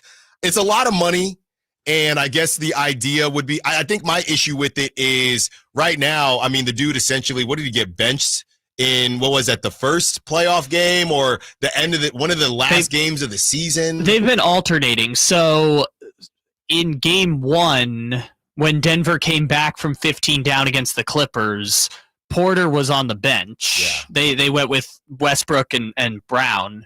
And then for the last 2 games, I mean, I guess game 2, because game 3 they got blown out. But game 2, they had Porter in down the stretch, and he posted a double-double, but obviously they lost. So he's kind of the 5th or 6th guy on that team right now, but he's making $40 million. I know I keep getting caught up in the money, and I know that this money is going to look a lot different once you have the TV deals and things like that. But as of right now, Kyle, I don't know about you, but it's kind of a no for me. It's a no for me. So here's where I would lean yes. If you are a person who believes you don't want Zach LaVine on the team next season, for whatever your reasons are that you don't want Zach LaVine back, the defense, the streakiness, he's not De'Aaron Fox, the money, whatever else, this is probably the easiest path to move Zach LaVine, because LaVine has, assuming he opts into his deal, 2 years and $98 million left on his deal. Porter has next season he's due to make $38.3 million, and then the year after that $40.8 million, which is about $8 million less than LaVine. But they could make that money work exactly the same if they also took on Zeke Naji. So if you wanted to move on from Zach LaVine and add a wing player more than another guard, right? LaVine for Porter Jr. and Zeke Naji is the easiest way to make that happen. There are other contracts out there, and I'm not saying Porter's is a good contract by any stretch. All I'm saying is if you want to balance out the roster and your way to do that is to trade Zach LaVine, then getting Mykel Porter Jr. is probably the easiest way to do it. The question becomes, as we just saw happen with the point guard situation, does it get to a point, no pun intended, where now if DeMar DeRozan asks out, and I don't know if you would still want him regardless, but we talked about, okay, moving on from either Malik, DeMar, or Zach LaVine, if DeMar DeRozan asks out, and then you, depending on who you get back for him, he's making 24, which isn't a ton of money, and then you swap out, like you said, Zach LaVine for Mykel Porter Jr. Now are we looking around saying, well, now we don't have enough scoring. Now we have no ISO scores. So I think I can't speak on this deal. And if you're saying, okay, fine, DeMar stays, Mykel Porter Jr., DeMar DeRozan, Domantas Sabonis, Keegan Murray, and Keon Ellis as a starting lineup, that does not get me out of bed. No, but then you would probably flip DeRozan for one of the guards on the market. I'm not even saying, like, maybe then they go big fish hunting. I don't know. Like, maybe, let's say they get Trae Young. Just in this crazy, they give up DeRozan, they give up Monk, they give up the draft picks, and they get Trae Young. It'd be what? Trae Young, Keon, Mykel Porter Jr., Keegan, and Sabonis? I mean, yeah, what does that do for you in terms of championship contender? I don't know. But what does that do for you in terms of a platform of sustainable success? That's another question. And because that's what they're looking for. What we're looking for is someone to save the Kings. And could that be this other player on the Nuggets? We'll tell you who it is when we return. Allen Stiles, Sacktown Sports. Sacramento weather is brought to you by Northwest Exteriors. I'm Tamara Berg in the KCRA 3 Weather Center. It's finally Friday. Getting out the door to a cool start with a lot of clouds. We're going to see limited sunshine once again this afternoon. We'll call it a mostly cloudy day, but it's going to stay dry in the valley. Temperatures will peak in the upper 60s. Get the latest forecast on the KCRA 3 News and the KCRA 3 app. Northwest Exteriors wants to keep you cool all season long. Trusted in Sacramento for heating and cooling systems. Book your tune-up today as part of our 30th anniversary special. Call 888-TRUST-NW or visit trustnorthwest.com. Simply the best. Trust Northwest. If you're 55 and up, T-Mobile has plans built just for you. 2 lines of unlimited for just $30 a line. That's a 45% savings compared to Verizon and AT&T. But don't just take our word for it. It's not just the savings that are great with our T-Mobile plan. There's all this value from all these other things that T-Mobile offers. T-Mobile has been such a savings for us. We love it. Switch today and get 2 free 5G phones like the Motorola Edge with Turbo Power charging that gives you power for the day in just 15 minutes. And customers 55 and up can get 2 lines of talk, text, and data for only $30 a line. Go to T-Mobile.com/55 to learn more. With 24 monthly bill credits and 2 new lines with autopay for well-qualified customers plus taxes, fees, and $35 per line connection charge. Credits end and balance due if you pay off early or cancel. Contact us plus $5 per line without autopay. Debit or bank account required. 45% off 2 lines versus AT&T Starter and Verizon Welcome. Plan benefits vary. See details at T-Mobile.com. Motorola Edge requires 68-watt charger. Charger sold separately. Actual performance will vary based on usage and configuration. The PGA club fitters at the Hagen Oaks Player Performance Studio know that golf should be fun. They also know that players of all abilities will hit the ball farther and straighter, play better golf, shoot lower scores, and have more fun if they get fitted before they purchase golf clubs. Hagen Oaks delivers the same technology and major brands used to fit PGA and LPGA professionals. See how the game can be even more fun. Hagen Oaks Player Performance Studio fittings are available 7 days a week. Make yours today by calling 916-808-2531. That's 808-2531. Whitey here with another great grilling tip. The Napoleon Stainless Steel Prestige 500 Connected Propane Grill with infrared side and rear burner featuring Wi-Fi and Bluetooth connectivity brings you closer to your grilling experience than ever before. The Napoleon Connected lets you monitor temperatures, set timers, and receive high temp warnings. Boop, boop. All from your smartphone with temperature probes and LCD display. You'll always know exactly what's happening inside your grill. Napoleon's LED control knobs even illuminate for nighttime entertaining and feature safety glow. Napoleon Grills, simply the best. Sacramento's premier country music festival, Country in the Park, is coming back May 16th and 17th at Cal Expo with Bailey Zimmerman, Billy Currington, Cole Wetzel, Nate Smith, and more. You'll enjoy food trucks, rock walls, and a mechanical bull, line dancing, and more. Single-day GA tickets start at $52 at CITPFest.com. Country in the Park, May 16th and 17th with Diamond Pacific Supply and Trex, Mykel Ultra, and Carl's Jr. Find out more at CITPFest.com. And now a brief history of the garage door. Garage doors could date back to 450 BC when chariots were stored in gatehouses. Here in the States, they became a thing around the start of the 20th century. You could find a float-over door in a catalog way back in 1906. National Garage Door has been around since 1974. They're family-owned and operated, so you can trust them to solve any garage door issues you may have. Squeaky door, malfunctioning door, or a need for a new door, which is what prompted us to give them a call, 916-638-4554. At National Garage Door, service is their #1 priority. I've witnessed that commitment in my own home, certainly in our garage. National Garage Door sells quality Rainer-branded garage doors. They are the nation's BSE broken spring experts. So if you have a garage door that looks and sounds like it dates back to 450 BC, National Garage Door can help, whether it's a garage door tune-up, repair, or replacement you need. They'll take care of you at National Garage Door. 916-638-4554.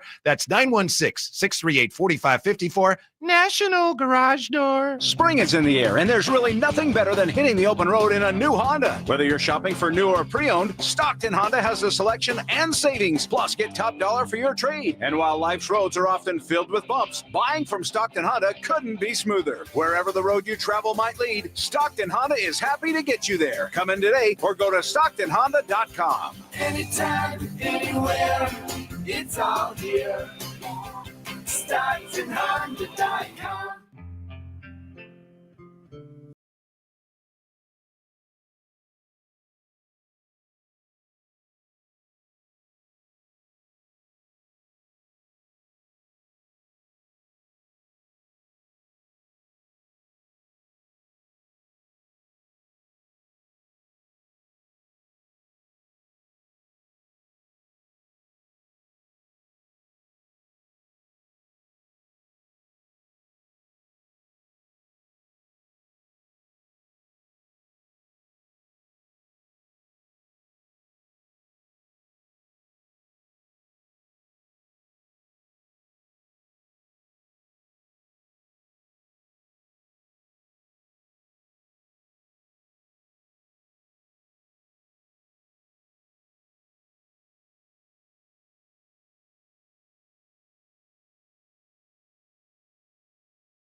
think so. It sounds like you want either Taylor Jenkins or Doug Christie. Yeah. That seems to be, just from our conversations, the direction you're at.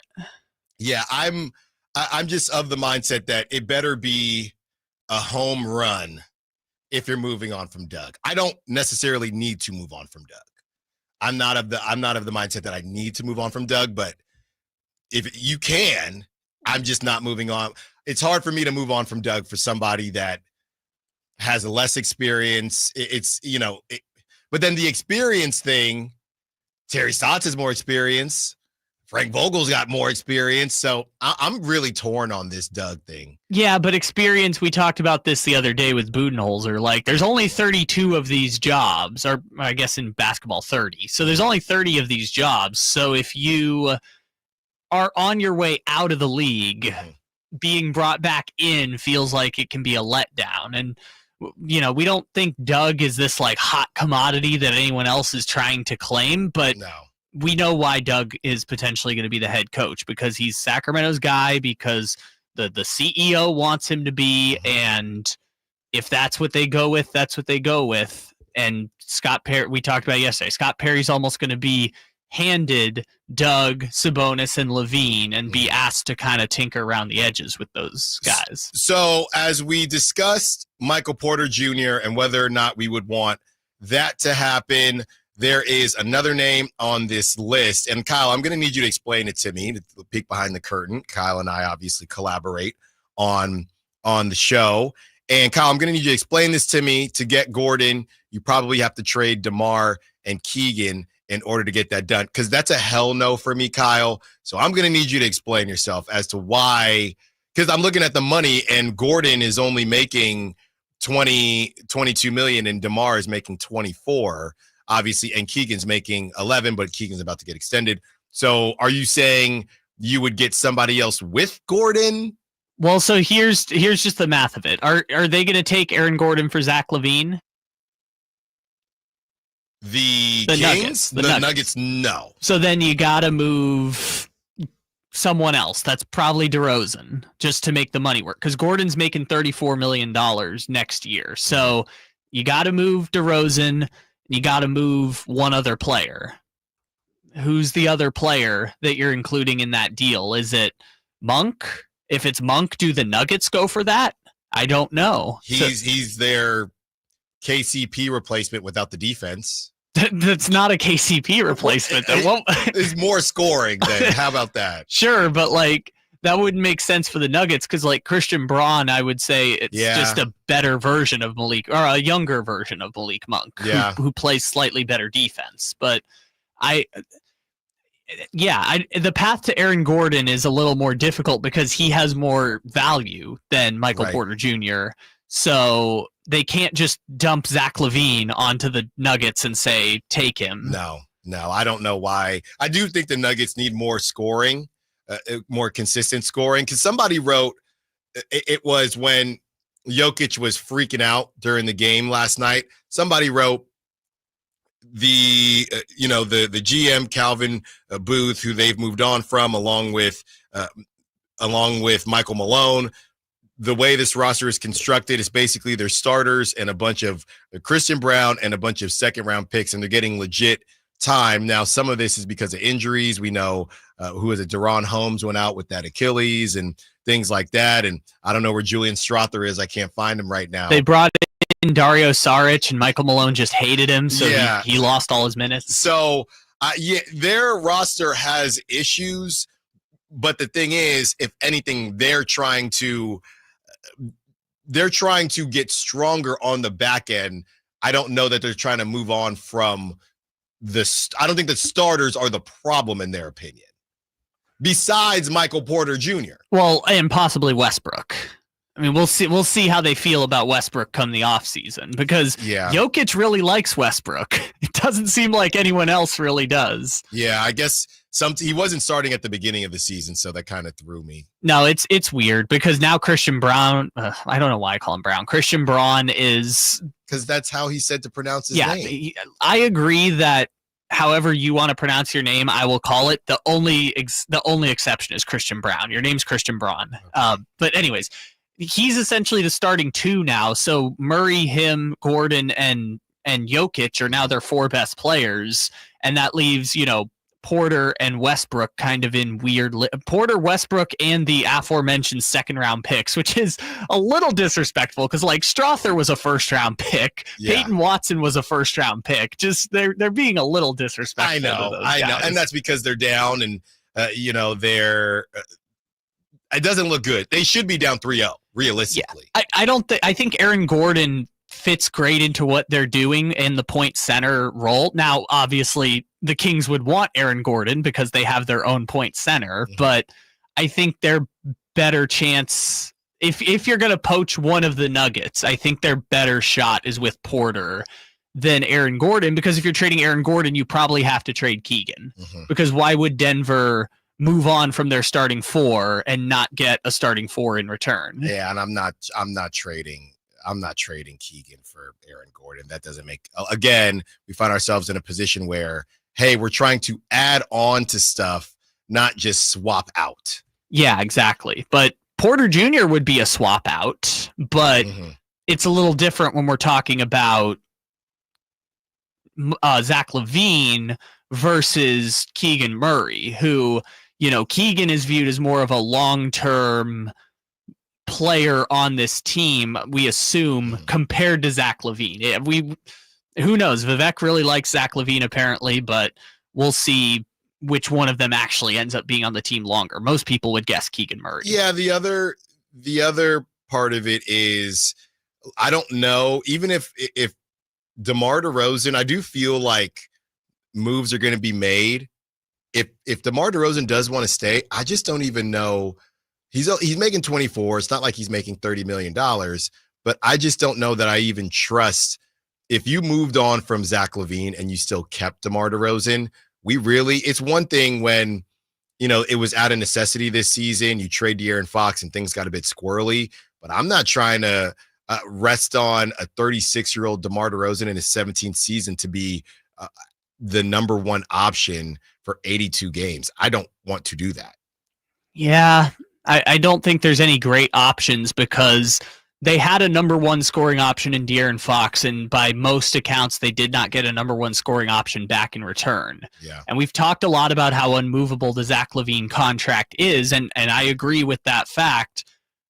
I just look at the landscape of the league and say, if you're going to move that, Porter Jr.'s your best bet to get something of quality back in return for the Zach LaVine contract, because Zach LaVine would be perfect on the Denver Nuggets, and the Bulls offered reportedly back in December, the Bulls offered LaVine for Porter Jr. and Zeke Naji, and based on reports we've seen since, it seems like Denver doesn't want to trade Mykel Porter Jr. At least they didn't want to at the time. They also stopped Calvin Booth from trying to shop Jamal Murray in the past, so I think maybe the new general manager will have more runway in Denver, but we'll see how it all plays out. Yeah. When we return, look, not a lot of things went well for the Kings, but they did do some things well. What's one thing the Kings should keep going into next season? That's not necessarily a player. That could be something that they were doing, some intention that they had.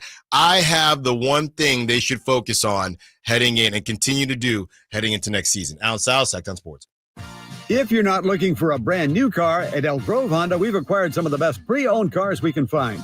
We've kept only the best of our trades, and our buyer has found some of the finest pre-owned Hondas available in Northern California. You can see for yourself at elkgrovehonda.com. Whether you purchase a brand new Honda or a like-new pre-owned Honda, your car buying experience will be the same. We have the right Honda at the right price. You'll find us in the Elk Grove Auto Mall, Highway 99 and Elk Grove Boulevard. I gotta get an Elk Grove Honda. The IMSA WeatherTech Sports Car Championship is back for another thrilling season at Monterey's iconic WeatherTech Raceway, Laguna Seca, May 9th through the 11th. Only in Monterey can you experience a high-octane mix of international drivers, cutting-edge prototypes, and GT sports cars racing wheel to wheel. There'll be gourmet food, wine, craft beers, family entertainment, and exclusive fan engagement with the drivers in the open race paddock. Buy your tickets now and experience world-class motorsports. Visit WeatherTechRaceway.com. Allen Stiles here with your Sacktown Sports Injury Update, brought to you by Downtown LA Law Group. Second baseman Zach Geloff, out with that fractured right hand, has started up baseball activity, including fielding grounders and throwing. He has been cleared to start a hitting progression, and the A's remain hopeful that he could return in early May. Ken Waldichuk, left-handed pitcher, out with that left elbow sprain, threw all fastballs in his last bullpen. He's targeting a return before the All-Star break. This injury report was brought to you by Downtown LA Law Group. Hey, I'm Allen Stiles. Have an injury? Call Downtown. Downtown LA Law Group, an injury law firm, has many happy clients in Sacramento and the surrounding areas who have called Downtown. Get paid for your injuries from slip and falls or auto accidents. One of their most recent settlements was $1.5 million for a motorcycle accident. Have you had an auto accident? Call Downtown. Text injury help to 40222. That's injury help to 40222 and visit them at calldowntown.com. You heard the news. Newsmax just went public on the New York Stock Exchange and listed on the big board. Millions of Americans like you are joining our news revolution. Reuters Institute says Newsmax is one of the top 12 news brands in America. Even President Trump says it's terrific. 40 million Americans go to Newsmax, and its audience grew 50% since the same time last year. Millions really are making the switch to Newsmax. If you want to be a Newsmax share owner, call your advisor or get more info at newsmaxinvest.com. Stand with Newsmax today for a strong America. This communication is for informational purposes only and shall not be intended to or shall not constitute any offer to buy or sell securities, nor shall there be any sale of securities in any jurisdiction in which such offer, solicitation, or sale would be unlawful. What up, fellow Gen Xers? Elizabeth Banks here. As the original latchkey kids, we took things into our own hands, like house keys and video game controllers. And now it's time for us to do it again, because the recommended age to get vaccinated against pneumococcal pneumonia has been lowered to 50 and older, even if you're healthy. We're at over 6 times greater risk compared to adults under 50. So go to vaxassist.com and schedule. Gen X, this is our shot. Sponsored by Pfizer. Welcome to Staples. Hi, I hear Staples prints it all. Oh, you bet. Posters, banners. Can you print it all for Mother's Day? Oh, of course. Photo gifts like canvas prints, photo puzzles. Can you print it all for graduation? Sure can. Custom cards and invites. Can you print a huge banner with the grad's picture? Oh, definitely. Even an embarrassing baby picture? Oh, those are the best kind. I know, right? Print it all for moms and grads at Staples. And right now, get 40% off custom cards, invites, and photo gifts. N75 exclusions apply. Visit staples.com/print for details. Spring is here, and that means gigantic savings for all your oil change needs at Jiffy Lube today. Get a $25 gift card with the purchase of any Pennzoil Platinum full synthetic oil change through May 31st at your local Jiffy Lube service center in the greater Sacramento areas. And don't forget about the additional $30 off online coupon at jiffylube.com. Terms apply. Valid email address required. See pennzoil.com/rewards for details. Jiffy Lube, huge spring savings for you today. Maida Chevy saves you $8,000 off MSRP on new 2025 half-ton Silverado LT and RST after rebates. Year-end savings on now with $8,000 off new Silverados at MaidaChevy.com. Together, let's drive. See dealer for details.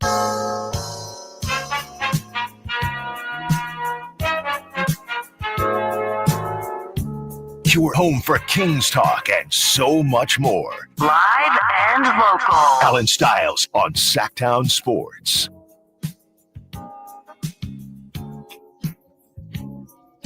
(916-339-1140) is the call line and the text line. 916 says Keegan for Russell. Don't get blocked.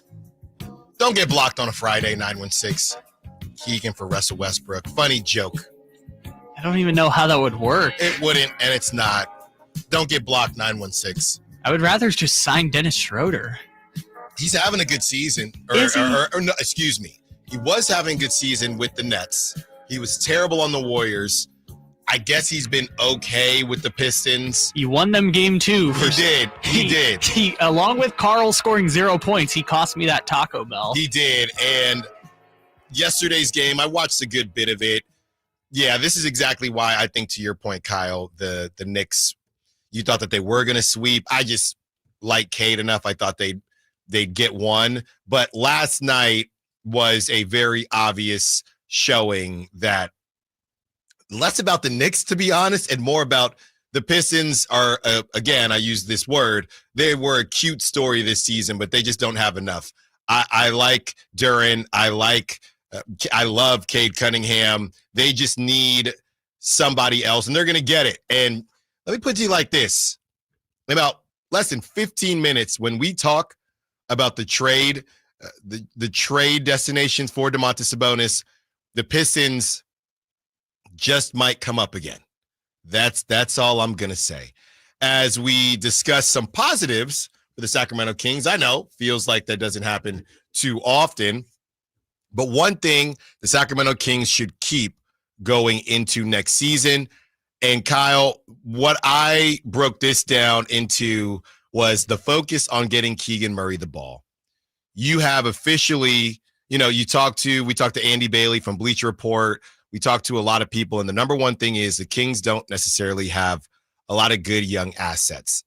No disrespect to Devin Carter, but even the Nuggets. I mean, the Nuggets have their late first rounders that people would take chances on, and they might do some things in this league eventually, or at the very least continue to be on really good rotations, right, for decent teams in the league. The Kings don't really have that. I guess you have Keon Ellis. I feel comfortable marking him down. I don't know what to do with Devin Carter. I can't say that he's going to be on rotations for years to come. I can't say that. I can say Keon Ellis, and I can say Keegan Murray. And Keegan Murray, I think he's 25 now. We all know once you are past 25, you're essentially 30. You're closer to okay. So he's still 24. So he is not 25 yet. All right, but a lot of these young guys that are around the league, and we see them all take these leaps. Keegan is actually going to turn 25 this summer, August 19th. Celebrity birthdays is his birthday, so he'll turn 25. So he will hit the kind of middle of the 20s mark, and he's your calling card. Scott Perry hasn't really told us too much about how he feels about Keegan Murray, but he is your most important kind of note as far as your young talent is concerned. And look, it's too late to go back, but I continue to talk about that game in Minnesota after De'Aaron was traded, before Zach LaVine got in, and how Keegan was just moving differently. He was handling the basketball. He was running the break. He was shooting the three ball. And I need to see more of that. You don't have a ton of young talent, so you have to pour in to the young talent that you do have. If you move on from DeMar DeRozan, depending on who you get back, Keegan Murray has to be, I would say, you need to force the issue on him, at worst being a third scoring option. You got to force that issue, because I don't know what to do with scoring options, because I do think Malik Monk will come off the bench again. So Keegan Murray, as far as the starters are concerned, he's got to be the third scoring, at worst, the third scoring option. I know what he does on defense. That's all fine and good. You get paid for offense unless you are elite defensively. And we are talking about guys that are getting thrown. It was illuminating, Kyle, to see Tamani Kamara get some votes for a defensive player of the year. Obviously not first votes, right? Not first place votes, but Tamani Kamara, Dyson Daniels, Amen Thompson, obviously. These are young dudes, right? So we can call Keegan a good defender. That's all fine. And he is, but there are levels to this. So I don't want Keegan finding himself where he's good at defense.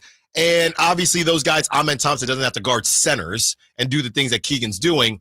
They need to leave next season with a path for Keegan Murray. That's to me, that might be the most important part of next season. I agree in the sense that I want to know the answer, right? Because if this contract negotiation goes sideways this summer, which I felt like when it was Monty McNair, I had more confidence it was going to get done. Now with Scott Perry, I feel like I have less confidence because Scott Perry has no, emotional connection to Keegan Murray. I feel that finding out if he can be a number 3 scoring option while being a number 1 defensive option in year 4 is going to be very important, because that informs whether or not he's going to get the Jalen Johnson $120 million contract extension, the $80 million Denny Advia contract extension, or potentially go to restricted free agency where you don't really know how things are going to go. And you mentioned the young talent thing with the Nuggets and everyone else. We can joke about how the Nuggets are relying on a lot of guys that are former first-round picks. I just pulled up the list of active players in the NBA, and the youngest king would be the 103rd youngest player in the NBA, and that's Devin Carter. Yeah. So there are 450 players in the NBA, and of the 100 youngest, the Kings have not a single one. Yeah. So in terms of young talent, Devin Carter and Isaiah Crawford and Keegan Murray are as young as you're going to get. So it's good to find out whether those are long-term options for the team. Well, and the extension is now. So they have to pay based on what they think he's going to be, which means that it's a conversation between Keegan and his agent and his camp versus what the Kings think, and hopefully they meet somewhere in the middle. Because if they don't, and Keegan has a great season, this is the Jonathan Kuminga thing where they could get priced out, and you would never want Keegan to not perform well in order to keep him, right? You want him to perform well, and if you get priced out, you get priced out. I think that they will come to an agreement because, like I said, honestly, it's because they don't have any young talent. So we might as well lock down Keegan because it's all we have right now. So we might as well lock him down. If we need to move him at some point, we still can, a la Jordan Poole or something like that. But I do think that they will come to an agreement this offseason. And he likes being here, and that shouldn't be taken for granted, is that with everything that's happened, and granted, it's beneficial for him to say that because he's a restricted free agent. Mm-hmm. So there's a very good chance he's going to stay here. That's all he knows. Yeah, but he wants to stay here, and you have potentially 5 years of team control on a guy who has started basically every game at the 4 or 3 for you for the last 3 seasons. And I don't think we should, and who often is available and healthy 75 to 80 games a year. I don't think you should take that for granted, but I also agree with you. You got to find out if he can be a number 3 scoring option, or because if he can get to number 3, then we have the possibility of can he get to a number 2, at which point then you're talking about a legitimate, not saying two-way all-star, but a legitimate two-way top 50 player in the NBA. Right. And there's a ways to get there. Somebody on the text line says, don't forget about Isaac Jones. Yeah, I don't think we are. Obviously, he's in the same range as them because he's 24 years old. Yeah, he's the same age as Keegan. He's the same age as Keegan. And the other thing is, I'm not trying to be disrespectful, but how do I say this? I think if it's a successful season next season, we don't see too much of Isaac Jones. Is that fair? Yes. But they also have a second-round pick this year. I think it's like 41 or something. They have a second-round pick. So if they draft, for example, someone who plays the same position as Isaac Jones, do they prioritize? Do they reset the clock and prioritize the development of that second-round pick? Or do they keep Isaac Jones, who, again, undrafted player, G League guy, still only 24, but is a product of the prior regime? Yeah, and a product of a team that wasn't very good. And again, it goes back to ceilings, right? It gets to a point where if you're drafting in the second round, I want you to get a 7-foot, just go for a random 7-foot point guard out of somewhere, not even, it doesn't even have to be, I don't care where they're from. Out of a country you can't point to on a map. Just take a swing. Okay. Yeah, a 7-foot guard from a country you can't point to on a map. Just take a swing at that point. Well, as the Kings may take some swings, will Domantas Sabonis swing on out of here or remain a Sacramento King? Bleacher Report has 5 teams who could consider trading for him. And let me tell you, 2 of them might surprise you. Allen Stiles, Sacktown Sports. Empower. Nick bought a new guitar, a 62 American Classic Electric. Does he know how to play? No. But Nick's Empower investment account has performed well. He got good at money, so he can be a little bad. Empower. Invest well, live a little. Start today at empower.com. Past performance is not indicative of future returns. Investing involves risks. You may lose money. Advisory services are provided for a fee by Empower Advisory Group, LLC, EAG, a registered investment advisor with the Securities and Exchange Commission. This is a really, really, really good guitar solo. And now is the best time to spruce up your home. Between spring cleaning and evaluating your home, it is the perfect time to reach out to the folks at the Overhead Door Company of Sacramento. Jason Ross here, and I'm so glad we did. We reached out, and we're now about a month in to our brand new garage doors. Now, first off, we improved our curb appeal. They look great, and it's one of the first things people notice when they approach your home. A new, modern, stylish garage door can improve the overall appearance of your home, just like it did for us. Also, how about this for a nice benefit? The return of investment. A new garage door is high on the return of investment home improvement project list. It's one of the more cost-effective upgrades you can make to improve your home's value. Hey, see for yourself. Check out their products. Go to the showroom at 6756 Franklin Boulevard and ask about the Sacktown Sports Special. Overhead Door Company of Sacramento, the genuine, the original overhead door. Always look for the red ribbon logo. ZipRecruiter is the place. ZipRecruiter is the place for talented teachers, savvy software developers, and master mixologists. ZipRecruiter is the place where you meet all these people and more. That's because ZipRecruiter is the place for job seekers who are looking for new opportunities. In fact, ZipRecruiter helps 10 million people with their job search every day, so you can find the right candidates right away. Try ZipRecruiter for free at ZipRecruiter.com/free. That's ZipRecruiter.com/free. What up, fellow Gen Xers? Elizabeth Banks here. As the original latchkey kids, we took things into our own hands, like house keys and video game controllers. And now it's time for us to do it again, because the recommended age to get vaccinated against pneumococcal pneumonia has been lowered to 50 and older, even if you're healthy. We're at over 6 times greater risk compared to adults under 50. So go to vaxassist.com and schedule. Gen X, this is our shot. Sponsored by Pfizer.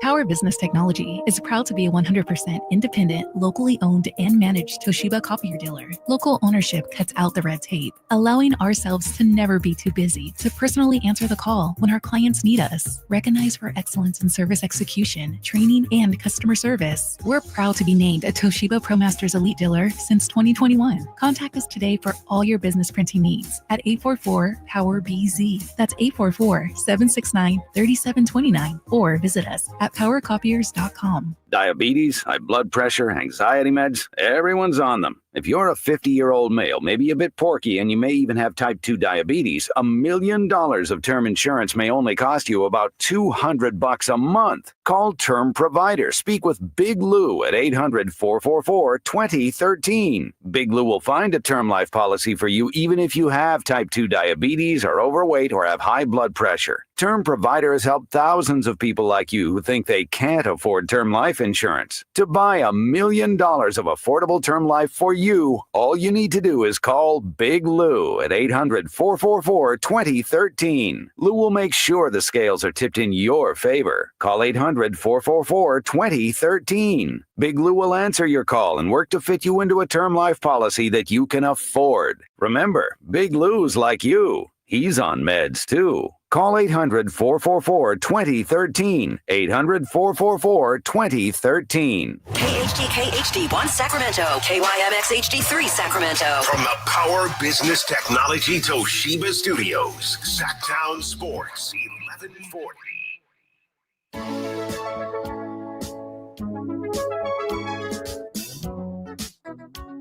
Live and local. It's Allen Stiles On Sacktown Sports.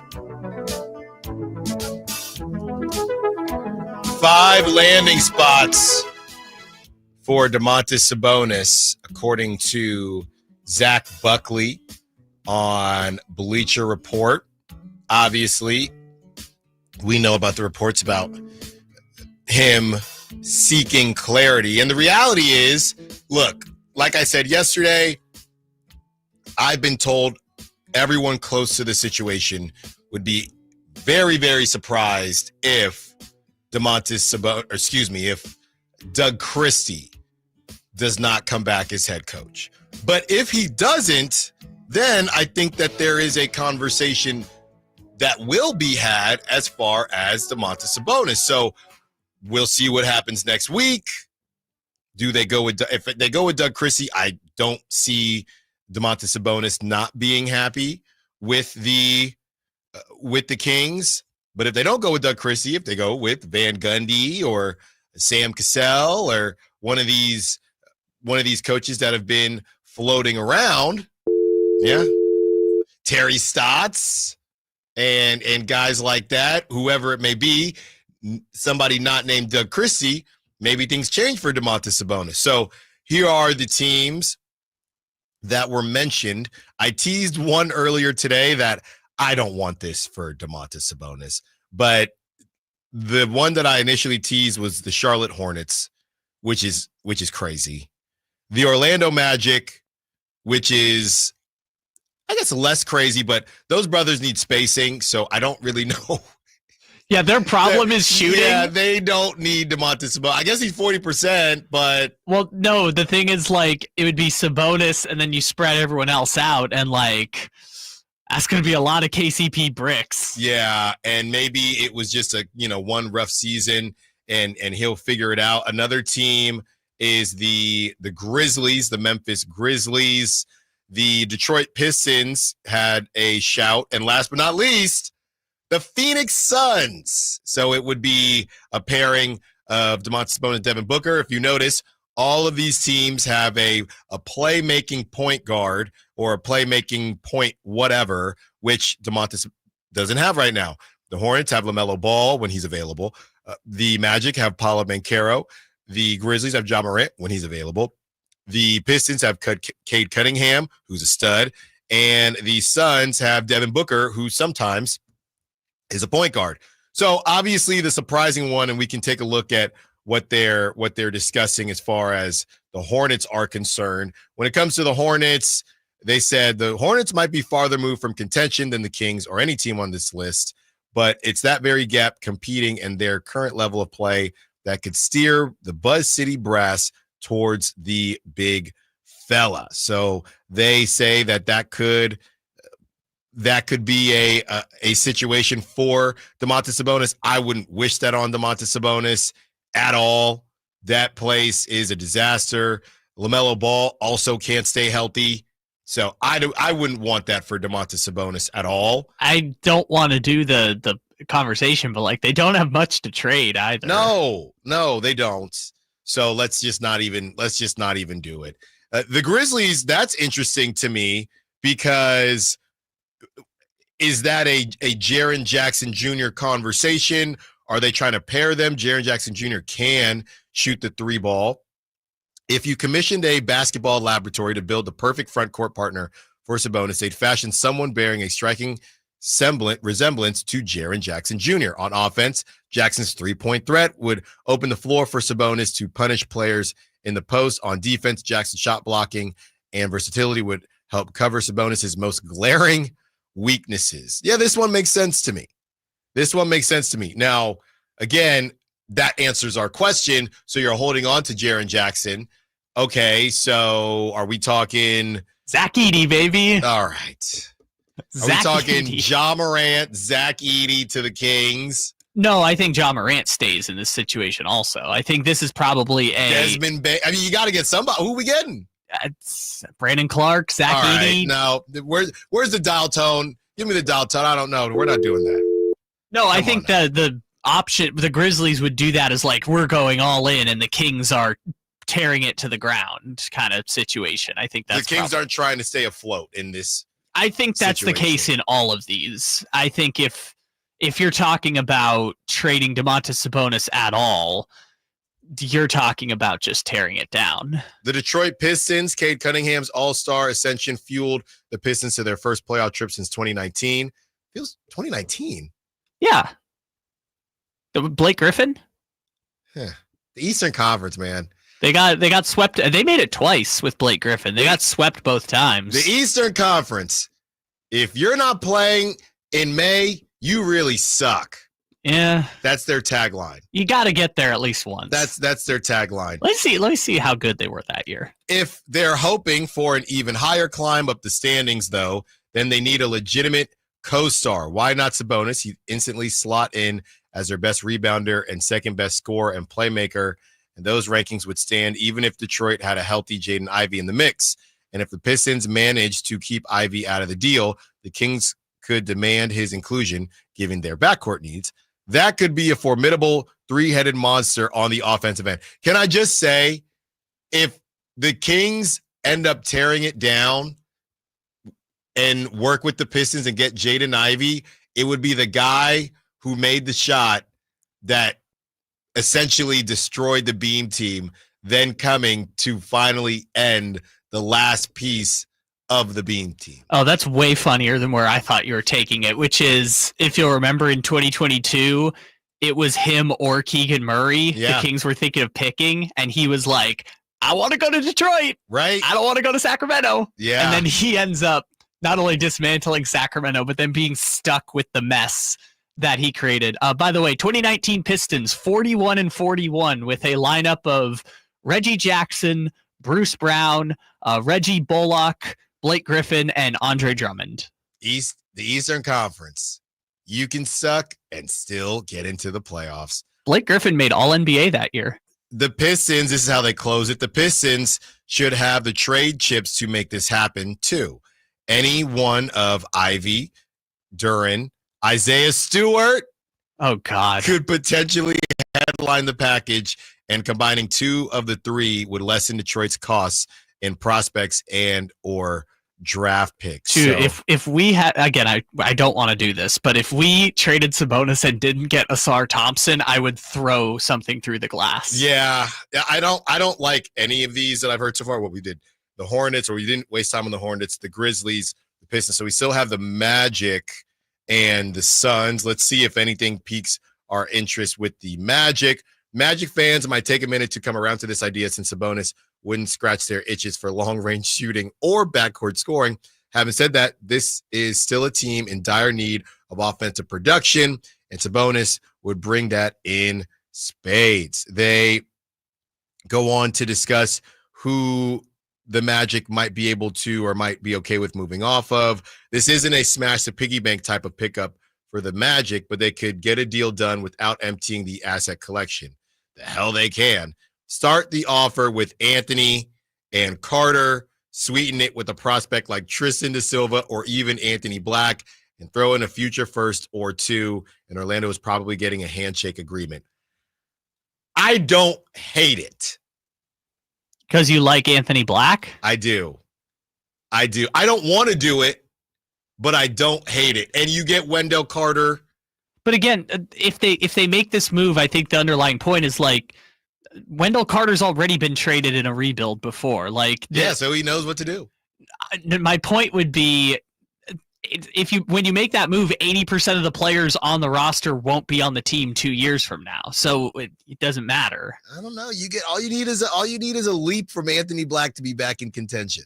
So again, I don't want to do this show, but it would be Anthony Black, Monk. This is talk about getting out of bed.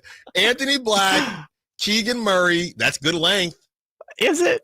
Wendell Carter Jr., Malik Monk, and Valanciunas. No, Malik still can't start. What? That's the rule. So Keon Ellis. No matter how bad the Kings are, he just gives a pop off the bench. Keon Ellis, and Valanciunas and Carter playing together. Yeah. God, I would hate that so much. That gets me out of bed a little bit. I think it does. That's just Anthony Black. I think it does. The only thing doing it for you is Anthony Black. And because he's 6'10" and he's a point guard. Oh, I'm sorry. I forgot about Levine. So it would be Black, Ellis, Levine, Wendell Carter Jr. Yeah. And like 8,000 first-round picks. And Jake LaRavia. The Phoenix Suns, the last one on this list. Do the Suns need the kind of top-to-bottom overhaul that wouldn't leave for an in-prime star like Sabonis? Probably. But given Phoenix' insistence on keeping Devin Booker, even an offseason of big changes wouldn't include a change of direction rebuild. The Suns will want to compete with Booker, who turns 29 in October. So even if they wind up dealing Durant, they won't seek a mountain of long-term assets in return. Rather, they'll want talent on the same timeline as Booker and Sabonis, who might need a 3 or 4 team trade to get to Phoenix, would fit the bill. So we would get whoever KD. No, I don't think so. So no, I'm saying if KD goes to Houston, we would get the Tari Easons and yeah. I could rock Anthony Black, Jabari Smith, Anthony Smith Black, Jr. Tari Eason. Yeah. Wait, how are we getting Anthony Black? Don't worry about it. Don't worry about it. They closed saying the center spot was a problem position for Phoenix all season, but getting Sabonis back as part of the return package for Durant would take care of that. Sabonis would also fill a good chunk of the scoring void a Durant mega deal would create. Now, this probably wouldn't put Phoenix on a championship path, which is an argument to take things down to the studs and start over. But if the Suns aren't seriously considering that option, then the aim becomes maximizing their competitiveness. Sabonis would help them do exactly that. Okay. I don't like any of them besides the Magic. Just you want Anthony Black. That's right. Just get me Anthony Black and we're going to be fine. And we'll rock and roll. That's your Shai Gilgeous-Alexander. I'm telling you.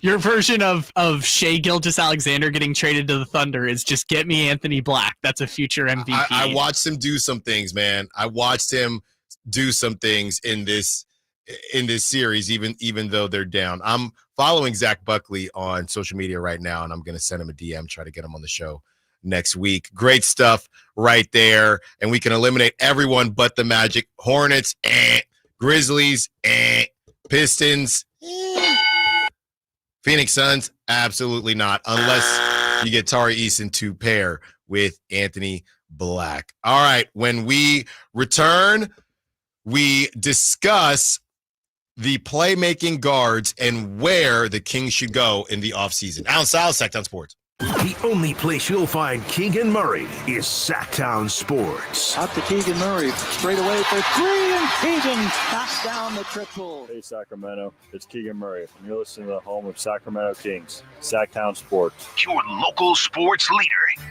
It's Carmichael Dave talking to you about my good friends at American Energy. You're in the Sacramento area. You know how the seasons work. They are a-changing right now. So American Energy wants to help you stay warm for the rest of the cold season, but help you stay cool during the warm season. Best way to do that, make sure your system is operating safely. So right now is the time to take advantage of half off a tune-up, $24.50. They cut that right in half, and if you want a diagnostic, guess what? You can't beat free. If it's free, it's me, and now it can be you. And also, it's the end of the season blowout. $4,000 off a new system plus any rebates. That $4,000, that's a direct drop from the sticker price. It's a great deal. Check them out at theaeway.com or an instant quote, or give them a call at 916-520-9990. That's 916-520-9990. Tell them your good buddy Carmichael Dave sent you. Call 916-520-9990 now.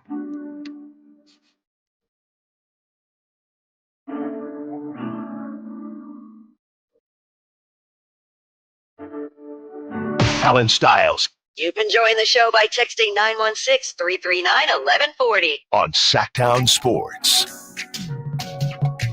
510 says, random thought, with Jimmer recently retiring, should the Kings bring him in to be an assistant to Doug Christie? My answer is not that I'm against it, but I would just kind of say, why? Kings legend. Is that, is there a line here? Are we Kings legend, really? I mean, it's the best we got. He could have been Klay Thompson.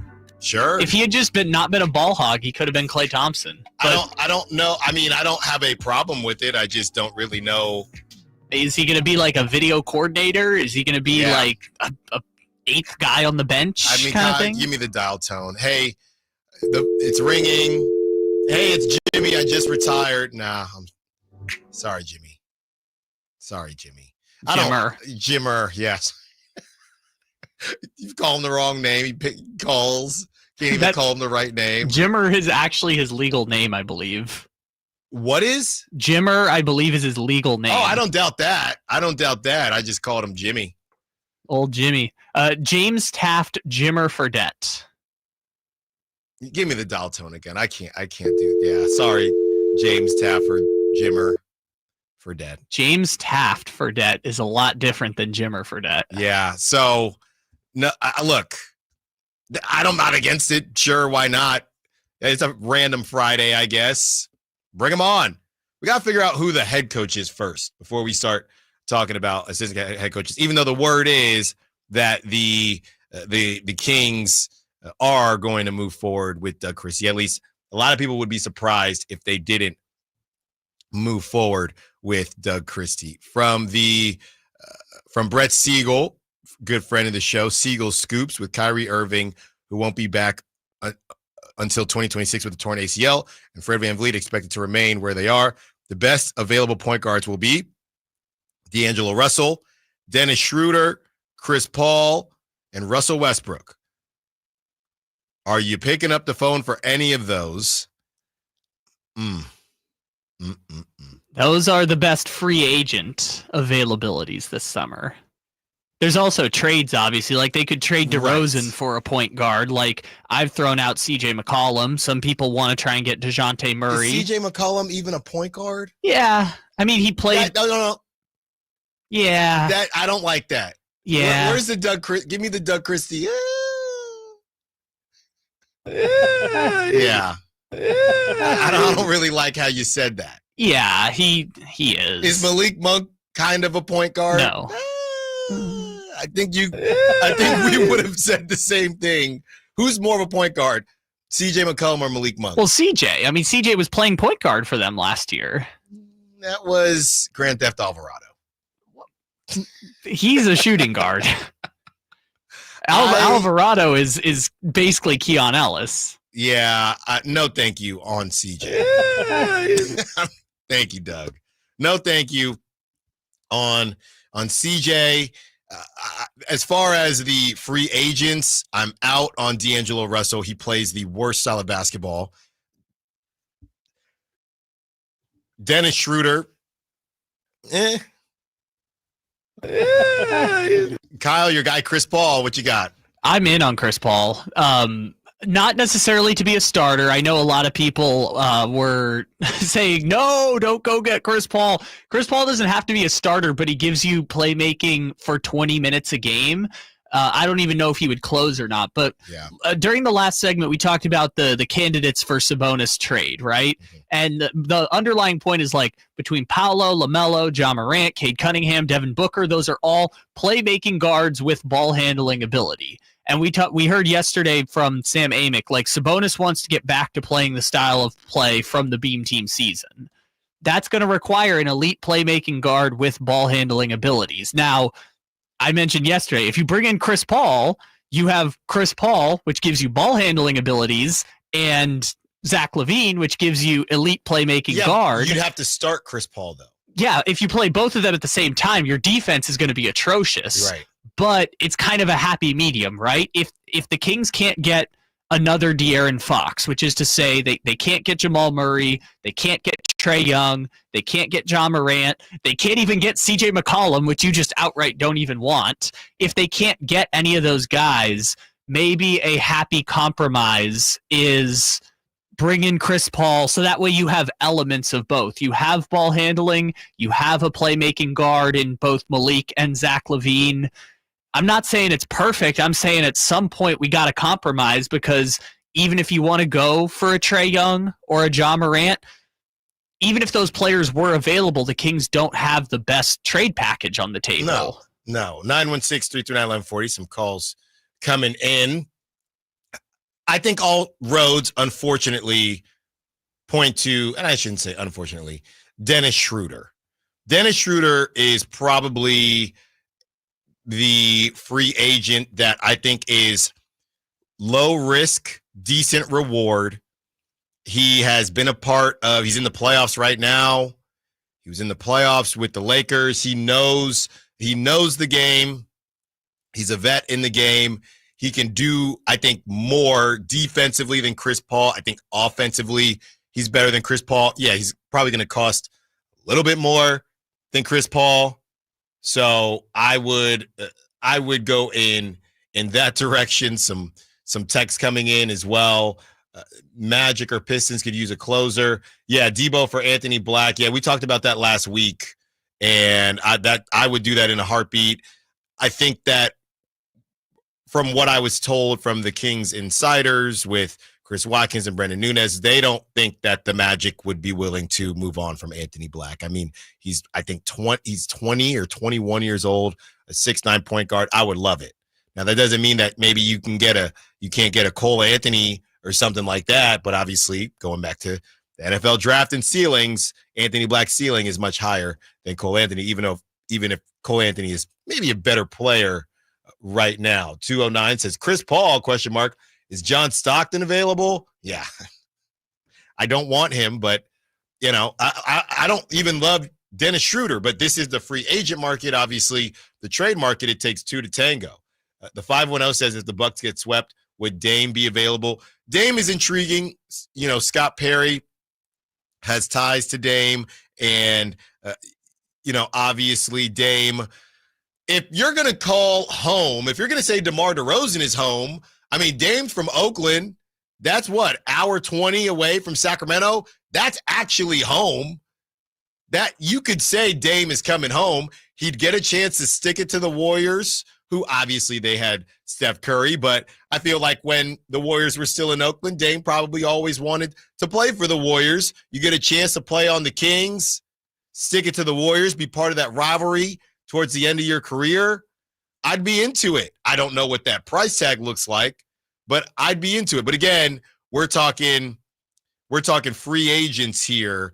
And yeah, obviously Dame would have to be a trade situation. On the other side, let's get into some NFL draft talk. How do we feel about the Niners and Raiders, what they did last night, and what will they do tonight? Allen Stiles, Sacktown Sports. On the move? Got somewhere to be? Take Sacramento Kings basketball with you. The Sacktown Sports app will let you stay connected to your passion. Never miss a moment of Sacramento Kings basketball with the Sacktown Sports app. I'm Ken Korak with your Green and Gold Report, brought to you by Comcast Business, powering possibilities. Well, the A's call-up of last year's first-round pick and fourth selection overall in the draft, Nick Kurtz, is not surprising, but his rise through the A's minor league system is pretty astounding. Kurtz has played in only 32 minor league games, but the numbers are eye-popping. A .336 average, 11 home runs, and 37 RBIs. Comcast Business helps turn today's small businesses into engines of modern business. It's how restaurants become reliably up and running neighborhood favorites. It's how retailers become seamlessly restocking, cyber-securing must-visit shops. And it's how healthcare offices become data-managing caregivers that we all depend on. With reliable connectivity, enhanced cybersecurity, advanced fiber solutions, and Wi-Fi backup, Comcast Business is powering the engine of modern business.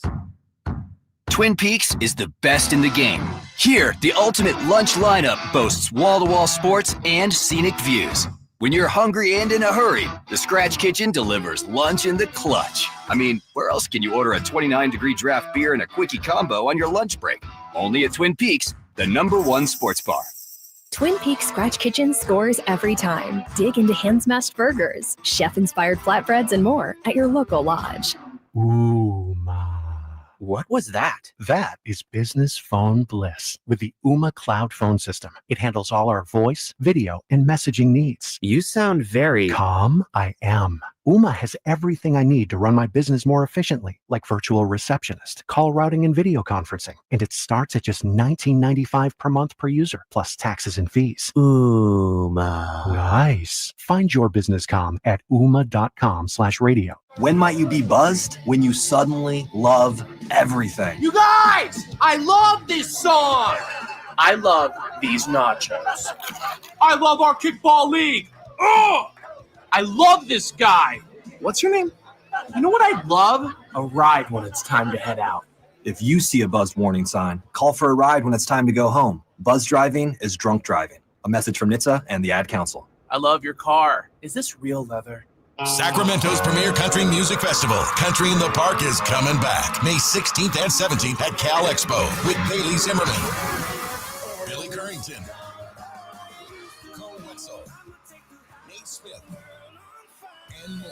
You'll enjoy food trucks, rock walls, and a mechanical bull, line dancing, and more. Single-day GA tickets start at $52 at CITPFest.com. Country in the Park, May 16th and 17th, with Diamond Pacific Supply and Trex, Mykel Ultra, and Carl's Jr. Find out more at CITPFest.com. And now a brief history of the garage door. Garage doors could date back to 450 BC when chariots were stored in gatehouses. Here in the States, they became a thing around the start of the 20th century. You could find a float-over door in a catalog way back in 1906. National Garage Door has been around since 1974. They're family-owned and operated, so you can trust them to solve any garage door issues you may have. Squeaky door, malfunctioning door, or a need for a new door, which is what prompted us to give them a call, 916-638-4554. At National Garage Door Services, their number one priority. I've witnessed that commitment in my own home, certainly in our garage. National Garage Door sells quality Rainer-branded garage doors. They are the nation's BSE broken spring experts. So if you have a garage door that looks and sounds like it dates back to 450 BC, National Garage Door can help, whether it's a garage door tune-up, repair, or replacement you need. They'll take care of you at National Garage Door. 916-638-4554. That's 916-638-4554. National Garage Door.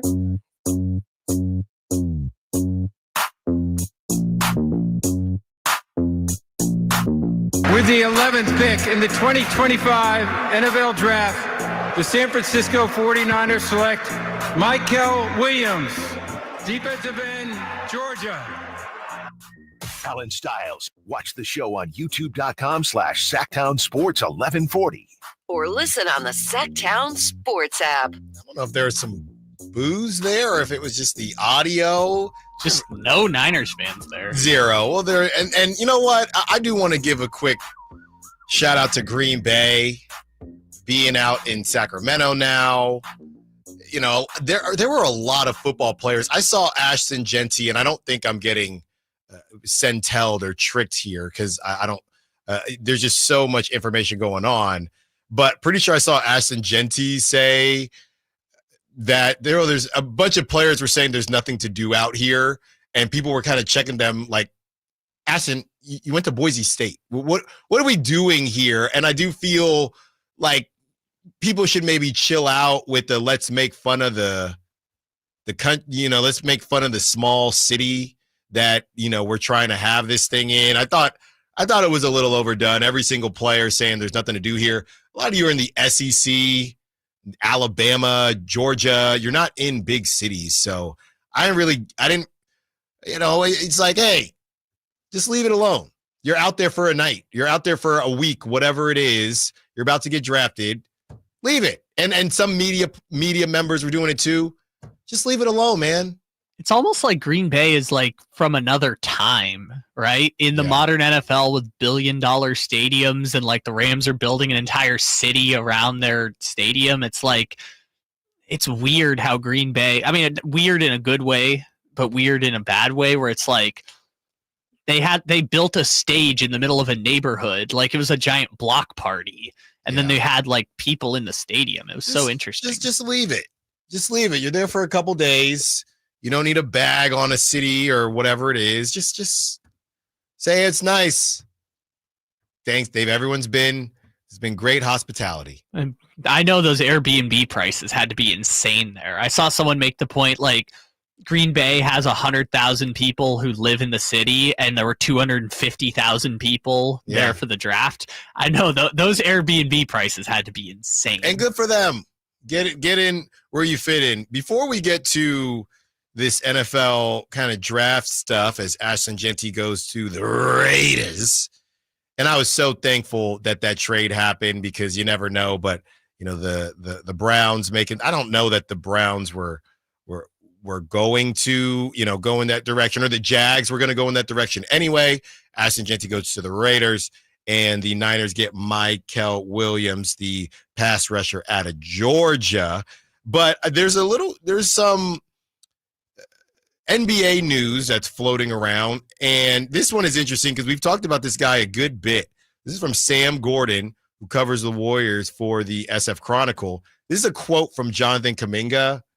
And again, this guy we don't know what the extension offer was, but could not agree to one with the Warriors. Not sure how much money he's going to get now, but here is a quote from Jonathan Kuminga. I hate the fact that everybody is telling me, be ready, get ready. I already know that I'm ready. The more you keep telling me to get ready, it becomes kind of irritating. So that's from Jonathan Kuminga, who did not have a great game when he came in. He was being compared to Pat Spencer, who hadn't played either, and Pat Spencer did have a good game for the Warriors. Jonathan Kuminga, obviously, ridiculous amount of talent, hasn't fully been able to put it together, really just doesn't jive with what the Warriors are trying to do, with what Steve Kerr's trying to do. And to me, that I have a nephew, okay, and he's in his early 20s, and that is exactly something that he would say, right? I already know. You don't need to tell me. It's very know-it-all. I'm young, and I don't know what I don't know. So, again, to those teams that are interested in Jonathan Kuminga, the Kings being one of those teams as well, and not that we're just kind of willing that into the atmosphere. Well, I think you are. There are some questions, and I'm not saying character or anything like that, but you know, a quote to come out like that in this situation, very similar, honestly, to the Green Bay thing. And it's what I got on De'Aaron for. I like when athletes are honest, but sometimes just say the thing. Just say the thing. In your situation, Jonathan Kuminga, as you're waiting to get paid, you don't need to talk about veterans and coaches, what they're saying to you becoming irritating. I don't think that's a great look. Oh, he's so close to going to Washington. So close to getting expelled to Washington. I just don't know that is an outstanding look for you right now. I'm curious where this all goes because it's looking like Jimmy's not going to play tonight, which means they've got to play tomorrow. Yeah, they get that extra day. Are you sure? I'm sure. Oh, okay. Well, anyways, Jimmy is probably not going to play. So I guess you have to play Kuminga. You have no choice. You either have to play Kuminga or Santos. Well, yeah, there's also that. But I was going to say Pat Spencer, 30 minutes. All three of them. But I'm just curious where this is going to go for the Warriors because I still think the Rockets are in a good position to win the series if Jimmy is going to miss extended time. Right. So it's basically without Jimmy the same team that it was before. Which was terrible without Wiggins. So even worse. Well, depending on who you ask. Yeah, depending on the Wiggins. Yeah, you know, depending on who you ask, it might actually be better. But Kuminga, in a weird way, could be the savior. He could make this whole thing work. That's what we thought was going to be the case. 530 says, yeah, one way for Kuminga to get back at the Warriors would be to sign with the Kings and sweep them next year. Let's go. That's what I'm thinking, man. Get Kuminga, get Dame Lillard, get all these guys that have some type of annoyance towards the Golden State Warriors and see what they can do. A little bit more of the NBA news before we get into this trade talk. So a couple days ago, after the Cavs won, Darius Garland straight up said when he was asked about their plan or their scheme against the Heat, he said to go after Tyler Hero. Then he said, go after their weak defenders. And Darius Garland, who goes about 6 foot, has been targeted himself. So he's been doing well and holding his own, but Darius Garland is no Patrick Beverley. So obviously you're that open. It's going to get back to the Heat, and it did. So Tyler Hero now responds, somebody who doesn't play defense shouldn't be talking. He don't play any defense. We'll see that tomorrow. That was Tyler Hero on Darius Garland. And look, I know, Kyle, yesterday I said this series isn't moving me at all, but I'm not fully moved now, but I do want to at least see some of it. You've got star beef. And I got a little bit of beef. That's what I'm talking about. When I saw Darius Garland say it after the game, I'm thinking, okay, now we might be cooking a little bit. Now that you've got all-star beef? That's right. And Tyler Hero saying, well, he don't play defense either. He's not even saying, well, what can you say, right? Well, we both suck at defense, so he's tripping is pretty much what he said. Which is crazy to say that out loud. Yeah. Which Tyler Hero is Tyler Hero. It's fine. You know what you're getting. He's been that dude, that weird guy his entire career, but I do like that now you have all-star beef After, did you see, I'm just thinking of beef again. Did you see during the Knicks and Pistons game last night when Duran and the other guy got into a fight? And Cat just comes out of nowhere. But then on the TNT broadcast, after they break it up, they pan to Beef Stew on the bench for no reason. That was just amazing. So there's been modern NBA beef, which is we're going to do a little pushing, some shoving, call a couple people out. I saw Dylan Brooks today was like that dirty player Draymond pushed Amon Thompson into Jimmy, and that's what took out Jimmy. So love it. You've got people trading barbs. Love it. 916-339-1140. David wants to be a part of the conversation. What's up, David? What you got for us? Hey, Alan, long time no talk, man. How you doing? Good. How you doing? Happy Friday.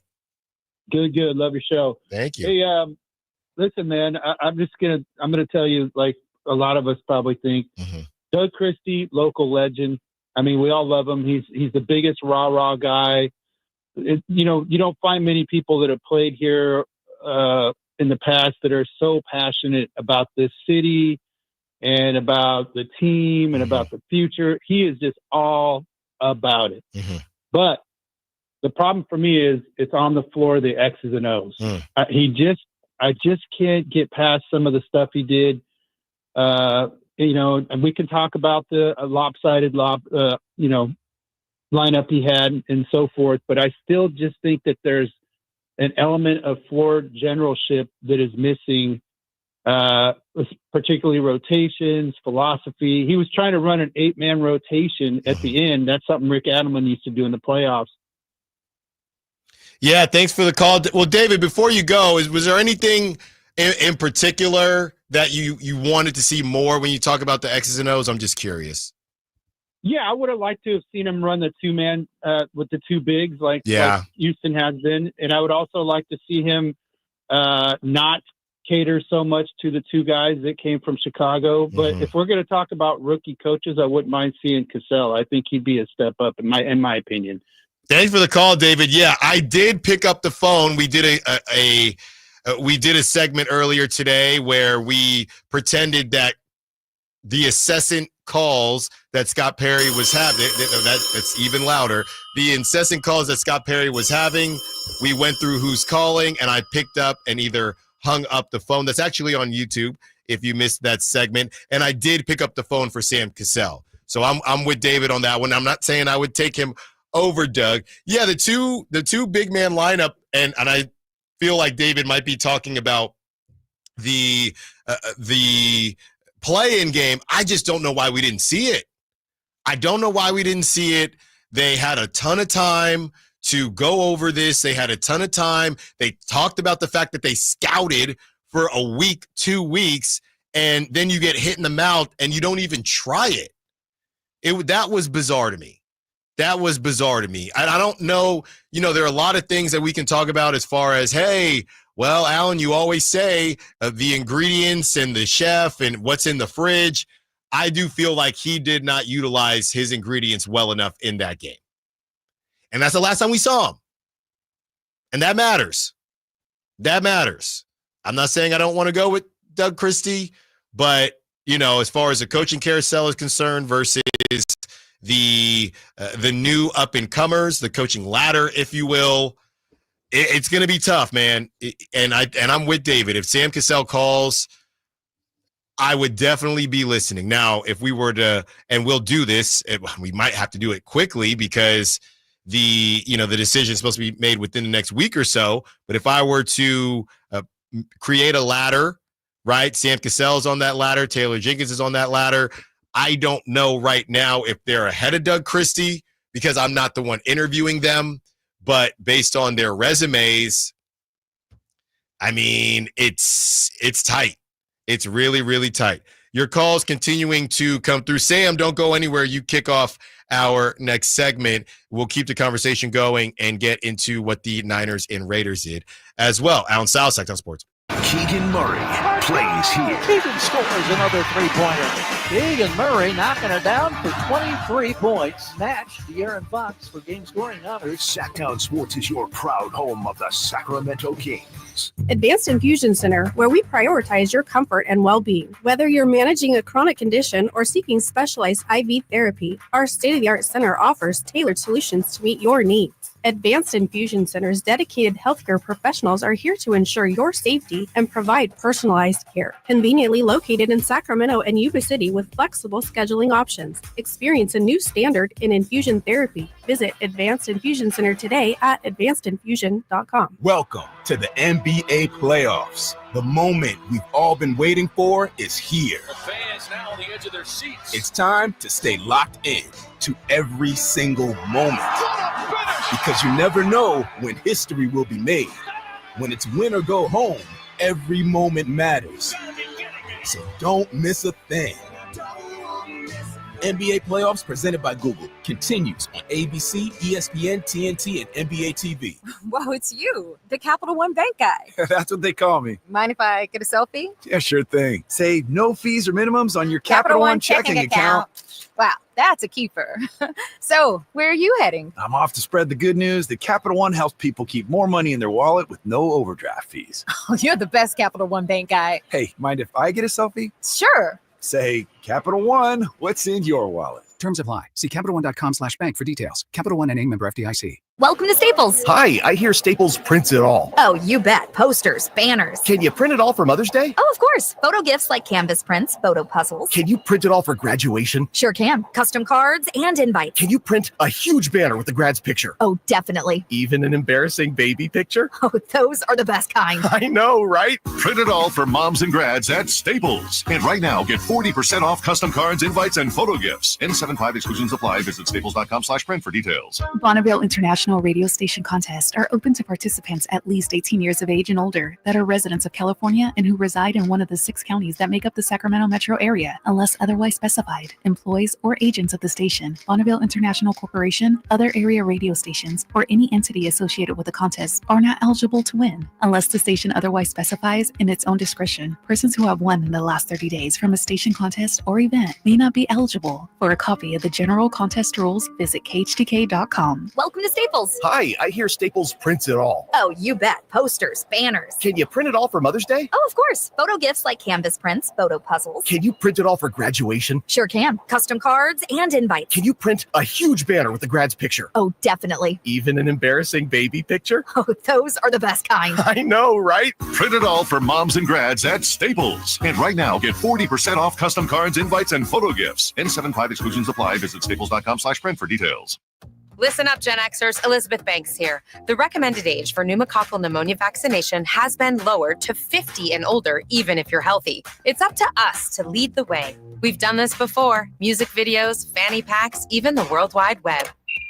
So let's do it again and get vaccinated. We're at over 6 times greater risk for pneumococcal pneumonia compared to adults under 50. Gen X, this is our shot. Visit vaxassist.com to schedule. Sponsored by Pfizer. It's the final days of the spring sales event. Drive home your new Honda before the deals and the new Hondas disappear. Folsom Lake Honda, your one-stop Honda shop. Looking to own or lease? During the spring sales event, drive a brand new Accord or Civic. Visit us today at folsomlakehonda.com, your one-stop Honda shop. As a family-owned and operated dealership since 2009, customer service is our #1 priority. Our customers love doing business with us, and you will too. Folsom Lake Honda, yeah, your one-stop Honda shop.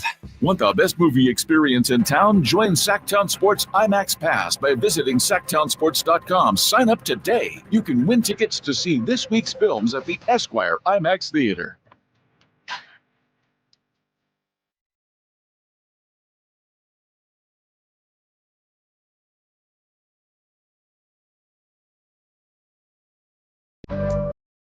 Allen Stiles You can join the show by texting 916-339-1140. on Sacktown Sports.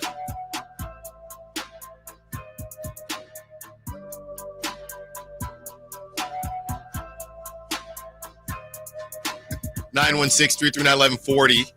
I was just looking at the order of the second round, the NFL draft, and Yeah, I mean, the Shador thing is really, really fascinating. I'm also quite positive that Sam will have some fascinating things to say about Doug Christie, 916-339-1140. Sam's been patiently waiting during the break. He's going to kick us off. What's up, Sam? What you got for us? Happy Friday. Hey, well, thanks. I appreciate it. Well, I'm going to kick off like the end of the season, and I'm looking back, and if I was Ron Deve or whoever, I'm going to go, what's the weakest position on the Kings starting five last year? Mm-hmm. And I'm going to tell myself it's probably a true power forward such as Aaron Gordon that could go down along Sabonis and actually get some rebounds, add some muscle. And with that team we had, I think if we had had an Aaron Gordon type of player instead of a Keegan Murray, you would have seen 5 to 6 more wins, because I think he's a very strong power forward, and that's what I'd be looking for if I was the Kings.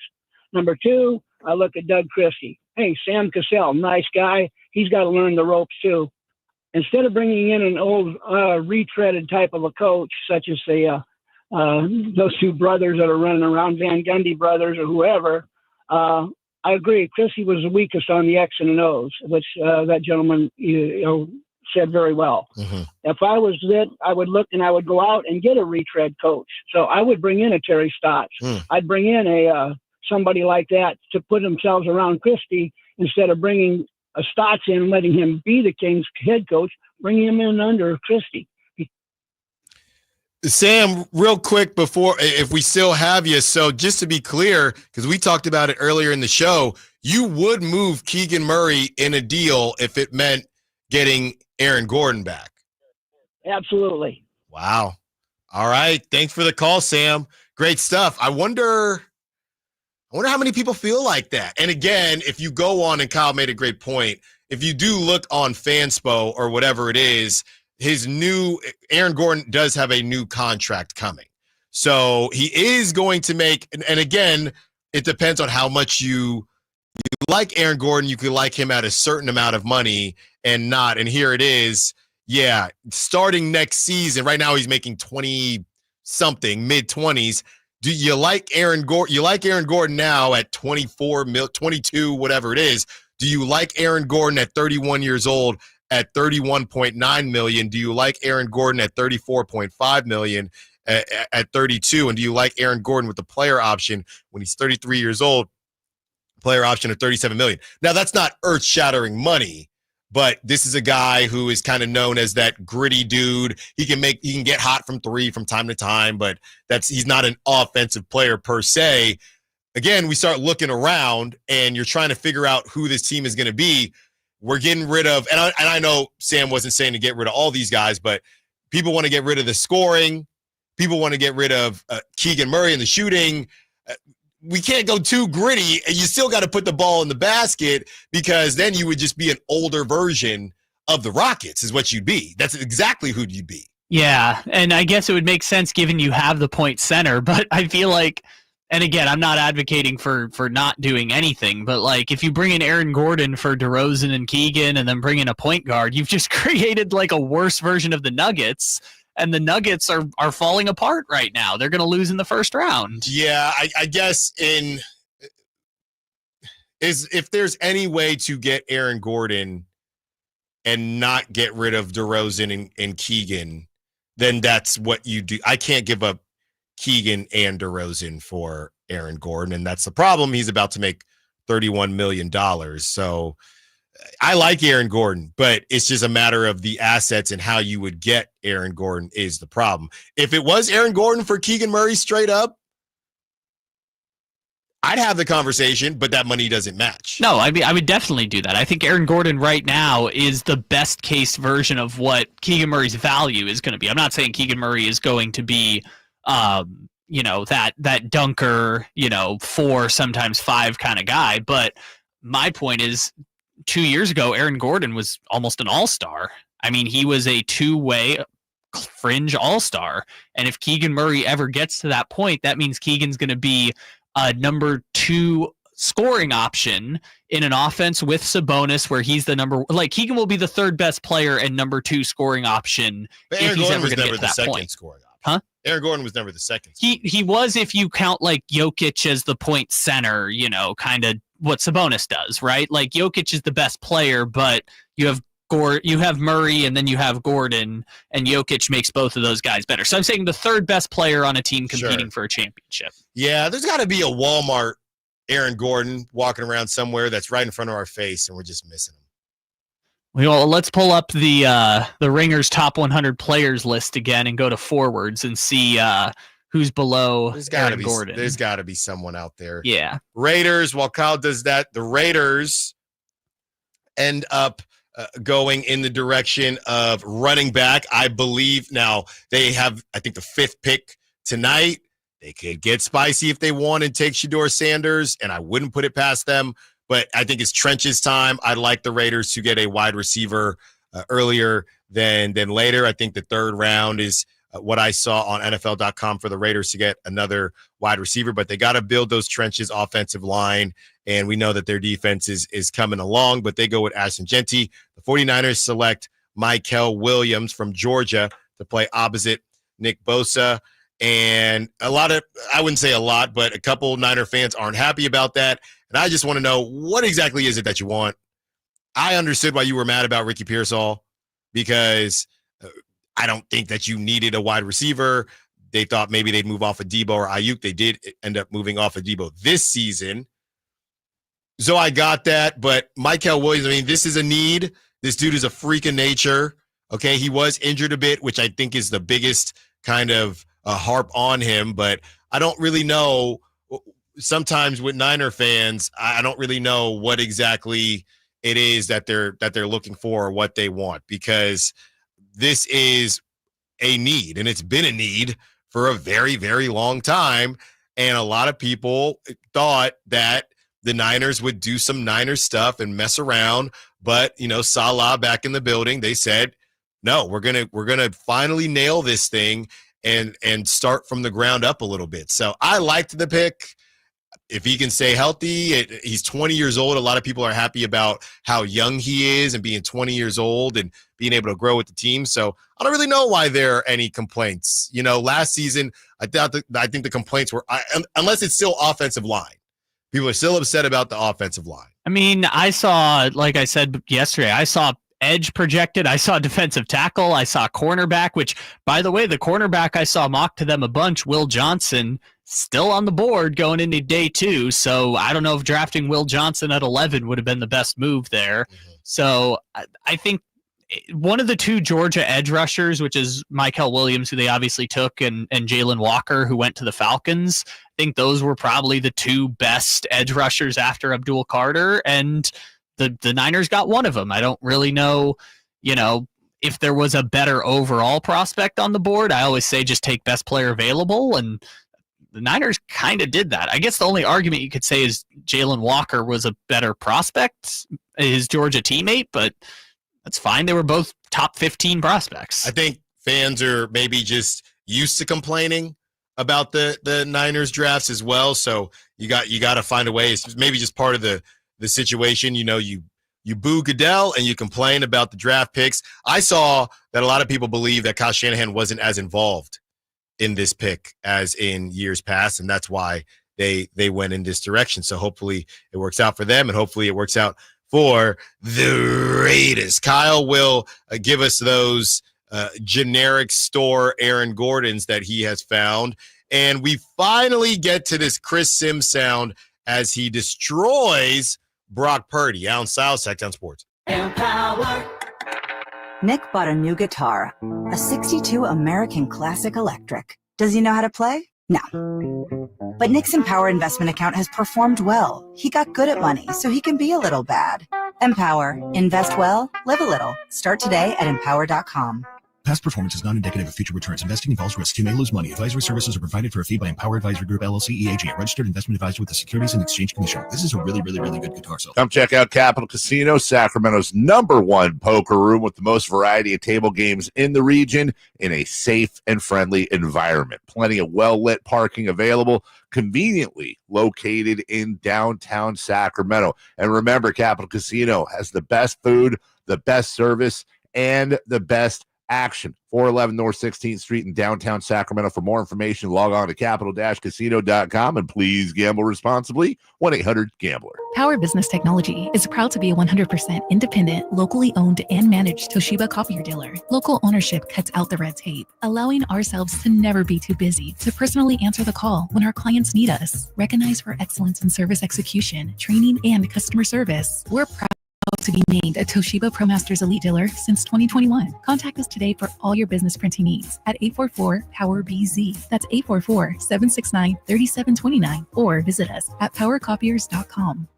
If you're not looking for a brand new car, at Elk Grove Honda, we've acquired some of the best pre-owned cars we can find. We've kept only the best of our trades, and our buyer has found some of the finest pre-owned Hondas available in Northern California. You can see for yourself at elkgrovehonda.com.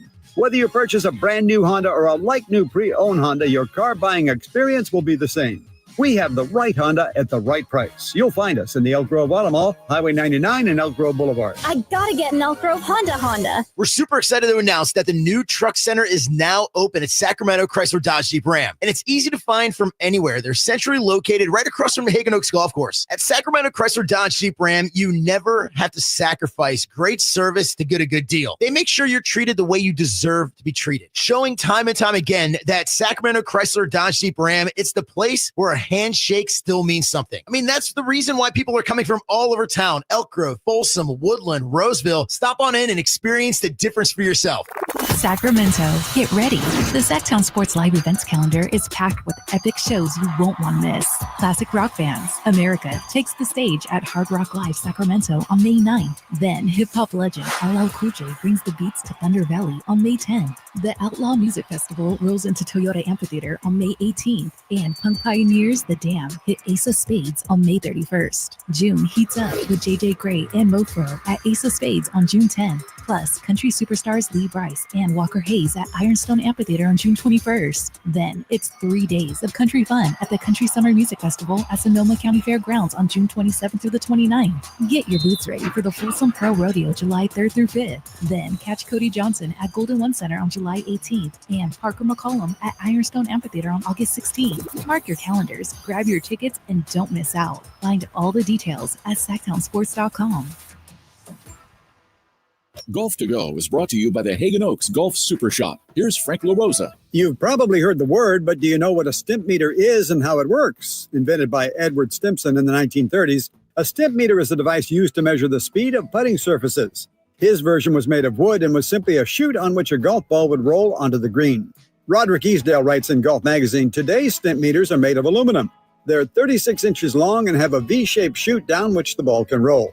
It has 2 notches on which the ball rests. After a flat area of the green is selected, a golf ball is placed in the notch and the end is slowly lifted until the ball rolls down the chute and across the green. The average of 3 distances becomes one of the measurements. The process is repeated in the opposite direction and the measure of both directions is added and divided by 2. That figure in feet is the stimp meter reading.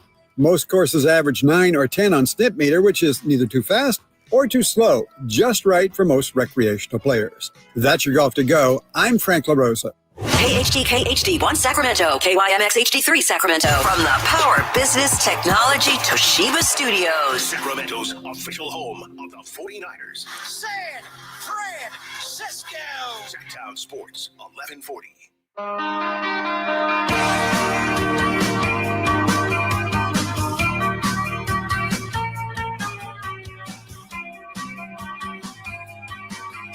Your home for Kings Talk and so much more.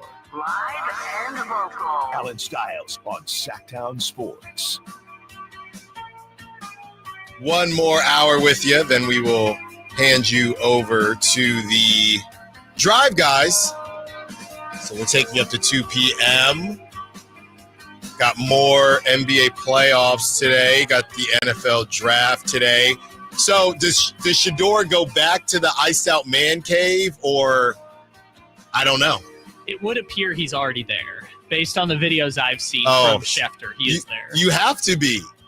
You have to, because it was crazy. The mics that were in the man cave had NFL Network on them. So there's this, the funniest part is there's some NFL Network host that is stuck in Texas just waiting for Shador to get drafted. Is that just because Dion, used to work for them? That might be the deal they have. Maybe. We're about to get to Kyle's list of generic store Aaron Gordons, and we're also going to get to Chris Sims ripping Brock Purdy. But Big Al is on the line and wants to be part of the conversation. What's up, Big Al? What you got for us? Happy Friday. It's a pleasure to talk to you. I listen to you guys. I don't call. I never called first time. Oh, great. I appreciate it. I like the way you handled the caller on the Aaron Gordon. It's way too many. I talk a lot of sports talk, national shows, the neighbor to the west over in San Francisco. And when people start propping up ideas on trades, they got to realize that you have salary cap, you have limitations, you have what the owner wants to pay in luxury. You got a lot of factors. It's not some simple, I'll give you my marble for your marble. Right. It's just not that way. So I like the way you handle it. You do that very nicely. And not everybody certainly in the business does that. They just don't. So anyway, I feel for the Kings fan. My dad was. I was raised. I'm so ancient. I was raised down in SoCal, so I've been a lifelong Lakers fan. I just don't give up my team just because we moved up here. Fair. I got my own problems. Listen, I got my own problems. I love my Lakers. I got my son to be a Laker fan. He's all gaga. I said, son, be realistic. I mean, LeBron, God bless him, he got a title, fine, but he's still not a pure Laker in my mind.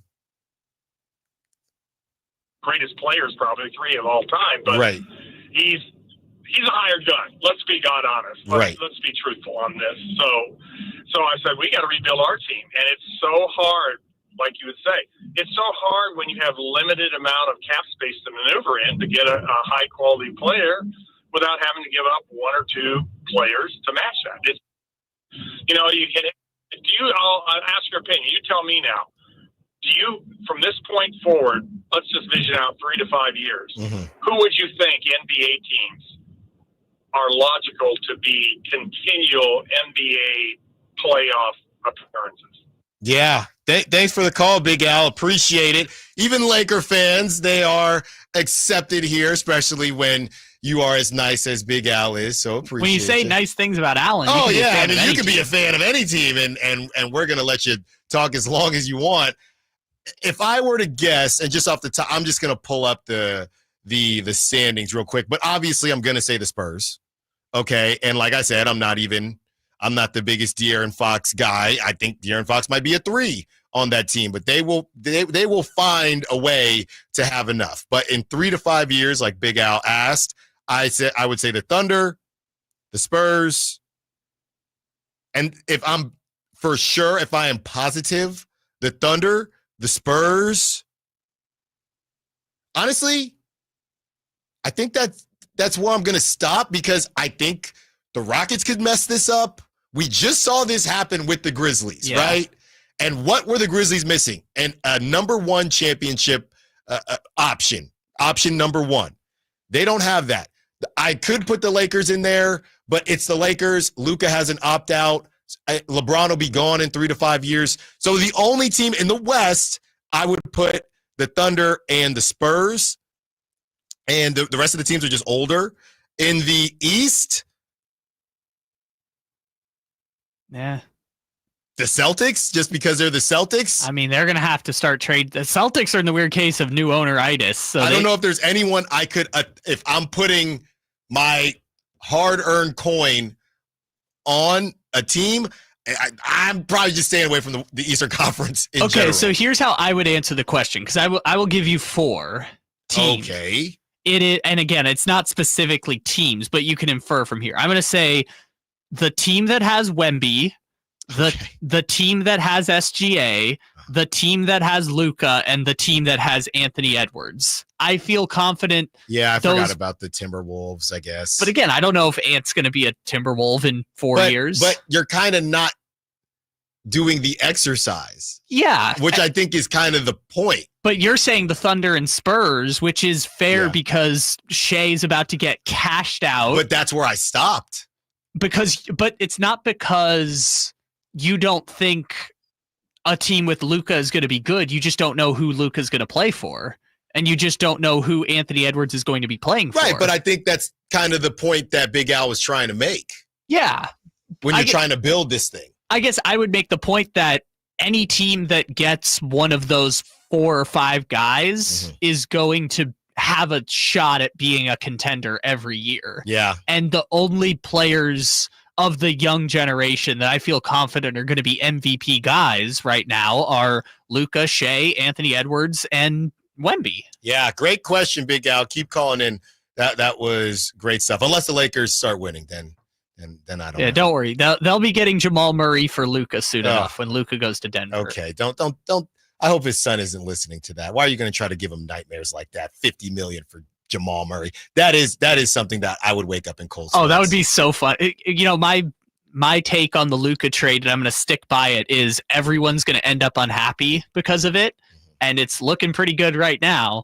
But if Luka wants to go play with Jokic, the Lakers are going to be stuck with that Jamal Murray contract. And then the league is going to be unhappy. All right. We've teased it for, I think, over 24 hours now. This is Chris Sims. Brock Purdy, there were conversations about whether Brock Purdy would get traded, possibly to the Steelers. That did not happen. Chris Sims is close with Kyle Shanahan, very close with Kyle Shanahan. So when he's talking, obviously this is stuff he's probably, I don't know, maybe they don't talk about Kyle's players. They probably shouldn't. But Chris Sims has his own platform to do that. And this is what he had to say about Brock Purdy. Let's play a little fair or foul on what he said. And the thing that I think you and I have been saying, we're going to continue to say, is that the league, nobody looks at Brock Purdy and thinks he's a top 10 quarterback in football. Nobody. Yeah. With Shanahan as his OC and the 49er All-Star team around the last few years, yeah, he can look pretty damn good. He can look top 10-ish.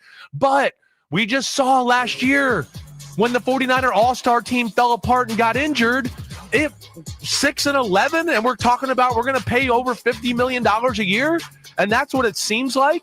So that's just, I think, the 49ers are in a tough spot in their organization. They do have a quarterback. He is their franchise guy, but I don't think he's worth being paid one of the top 10 quarterbacks in football. But they got a guy, and they believe in him. So I don't know what to say, and I'm not mad at them for that either. But it's a tough situation. And, yeah, I would not want to see them pay more than $45 million a year. That was Chris Sims, Pro Football Talk. Some words that he had to say about Brock Purdy. I had Brock Purdy as a number 7 quarterback going into last season. Now, I will say this, situations matter, which is why this all might work out for Shedeur Sanders. And funny enough, look, Brock went last.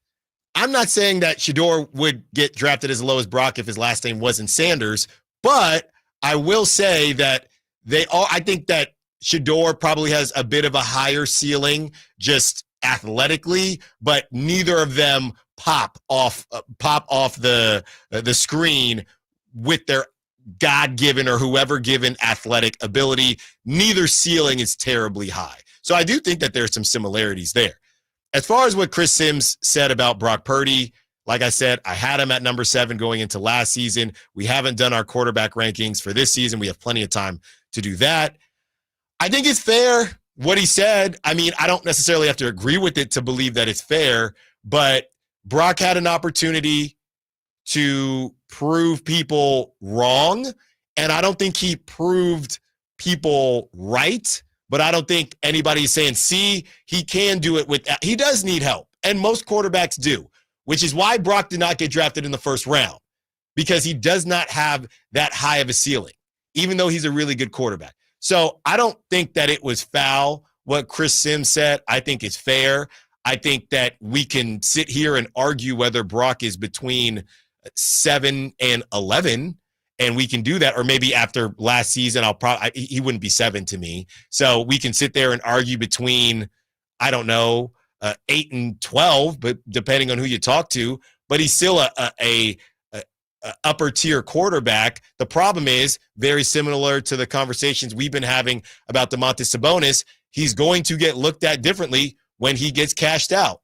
And when you look at team performances versus Brock's performance and how Brock's personal performance has been linked to the team performance, now you're going to pay Brock based on the fact that he got drafted late and got drafted to a good team. So now we have to pay him because his stats look good because he was drafted to a good team. So the Niners are in a tough spot. Yeah, and Chris Sims kind of mentioned the other part of this that I don't think we talk about enough, which is they believe they have their guy and that locker room believes they have that guy. Yeah. And ultimately, that's a great negotiating point for Brock Purdy, which is I'm the guy, the locker room says I'm the guy, and is the camaraderie and belief of the players in the locker room worth negotiating an extra $3 million or $10 million on that contract? And you can look both ways. You absolutely can. And I think where the Niners will ultimately decide to sign that extension for $50 million plus and $200 million over the life of the deal is they would rather take the risk of him being injured or bad in the years to come than play out the franchise tag thing, let the uncertainty creep in, and then find yourself in the woods of trying to find the quarterback wilderness, right? Of Russell Wilsons and Jameis Winstons and Kenny Pickett's. You know what? It does kind of remind me of, and I love my relationship talk. It's a Friday, so it's a random Friday anyway. It does remind me of when you're in a relationship, and then when you're in the relationship, all your friends that are single, you're thinking, not me now, of course. I've been off the market for a while, but when you have friends that are single and oh man, they get to do whatever they want, they're having all this fun, and then you find yourself single and you've been romanticizing being single, but then when you're single, you're like, oh, this is not how I remember it. Yeah. I remember things being a little bit different, but do you really know you've just kind of romanticized the situation? The grass is not always greener. And when you're looking at the quarterback, I think the problem is how much you're willing to pay. Everybody agrees that Brock is the guy. It's just the guy for what price. And Brock is saying, look, we can argue around the edges if you want, or you could take a chance in the wilderness, like you said, Kyle, or you could be back out in these streets. And you know what happened last time you were these streets as Trey Lance is about to play for some XFL or CFL team. Well, no, Trey Lance is the backup on the Chargers now, so I guess good for him. Trey Lance got signed by the Chargers, so I guess he's going to be the third stringer there. LA, baby. Well, I shouldn't say backup. He's still behind Heineke, but at the same time, hey, you're saying there's a chance for the guy who never gets hurt. But I will say they are stuck because they don't know. They are stuck because they either get crushed for giving him a long-term extension and it doesn't work out, or they give him the long-term extension and it works out and no one's ever going to respect their decision to sign him to the long-term extension. But it's the right move. That's the best I can say. They don't really have a choice. They don't. Unless you want to take a chance on Shador. Which some people were talking about. I don't know. Is pick 106 perfect timing? Well, if you're the Niners, it would actually be later, as late as it can go. Just wait. Just build the chip on Shador's shoulder, and then is when we strike. When we return, one of our favorite segments, What Are We Doing? We have a What Are We Doing that features Shador. It also features Giannis to California? What? Allen Stiles, Sacktown Sports. On the move? Got somewhere to be? Take Sacramento Kings basketball with you. The Sacktown Sports app will let you stay connected to your passion. Never miss a moment of Sacramento Kings basketball with the Sacktown Sports app. Did you hear? A recent stash of $10 gold Liberty coins from the 1800s has been found. These gorgeous gold coins are as bright and shiny as the day they were struck in the late 1800s. And less than 200 of these gold coins are available. Coin experts are calling this gold find an incredible opportunity. Call 1-800-917-4635. And you are guaranteed a $10 gold Liberty coin minted by the U.S. Mint in the 1800s. But with extremely limited availability, you must call now. These gold Liberty coins from the 1800s are still in uncirculated condition. That is history you can hold in your hand. To learn more, call 1-800-917-4635. Call now and you'll receive a free American Coin Collector's Bonus Package, a $40 value, free with every order. Call 1-800-917-4635 now to secure your $10 Gold Liberty coins dated from the 1800s before they sell out. That's 1-800-917-4635.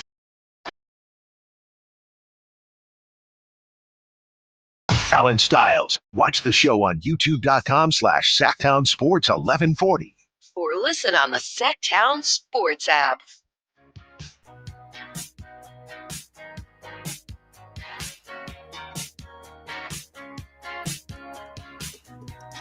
Folsom Mike had this question. Who's better for their franchise? Sabonis for the Kings or Purdy for the Niners? Definitely Sabonis, right? From Folsom Mike. I don't know, Folsom Mike. I mean, it's the most important position in sports is what they say, the quarterback position. But I think to where I believe where you're going with this is for the Niners specifically, is the quarterback position the most important the same way? I think I would probably say Brock Purdy, just because it's the quarterback. And you can find Domantas Sabonis' production from Ivica Zubac for $58 million a year for 3 years, or $58 million for 3. I'm kidding. Apparently better. I'm kidding. But also, it would be easier to find somebody to replace Domantas Sabonis, even if they're not as good as Domantas Sabonis, than your franchise quarterback. And that's from, I guess, how the franchises view it. If you're asking the Kings and the Niners who is more important, I think the Niners would say Brock before they get to anybody else, right? Whereas the Kings, they would say Sabonis, but hey, well, if we got to do what we got to do. I don't think the Niners are in a if we got to do what we got to do situation. It's also not apples to apples. It's not, but I appreciate the question. I think another question would be, once Brock gets paid, let's say Brock at $55 million, right? Brock at $55 million and Domantas Sabonis at $40 million, whatever he's getting, what has more value or what brings more value? That's a good question. And I don't know. I do not know the answer to that. Yeah, I think it's going to be an interesting game because you do have to surround them with pieces. And where it's hard right now is that the complementary pieces for Sabonis are not in place yet. Maybe that's just a point guard, but the complementary pieces aren't there versus San Francisco.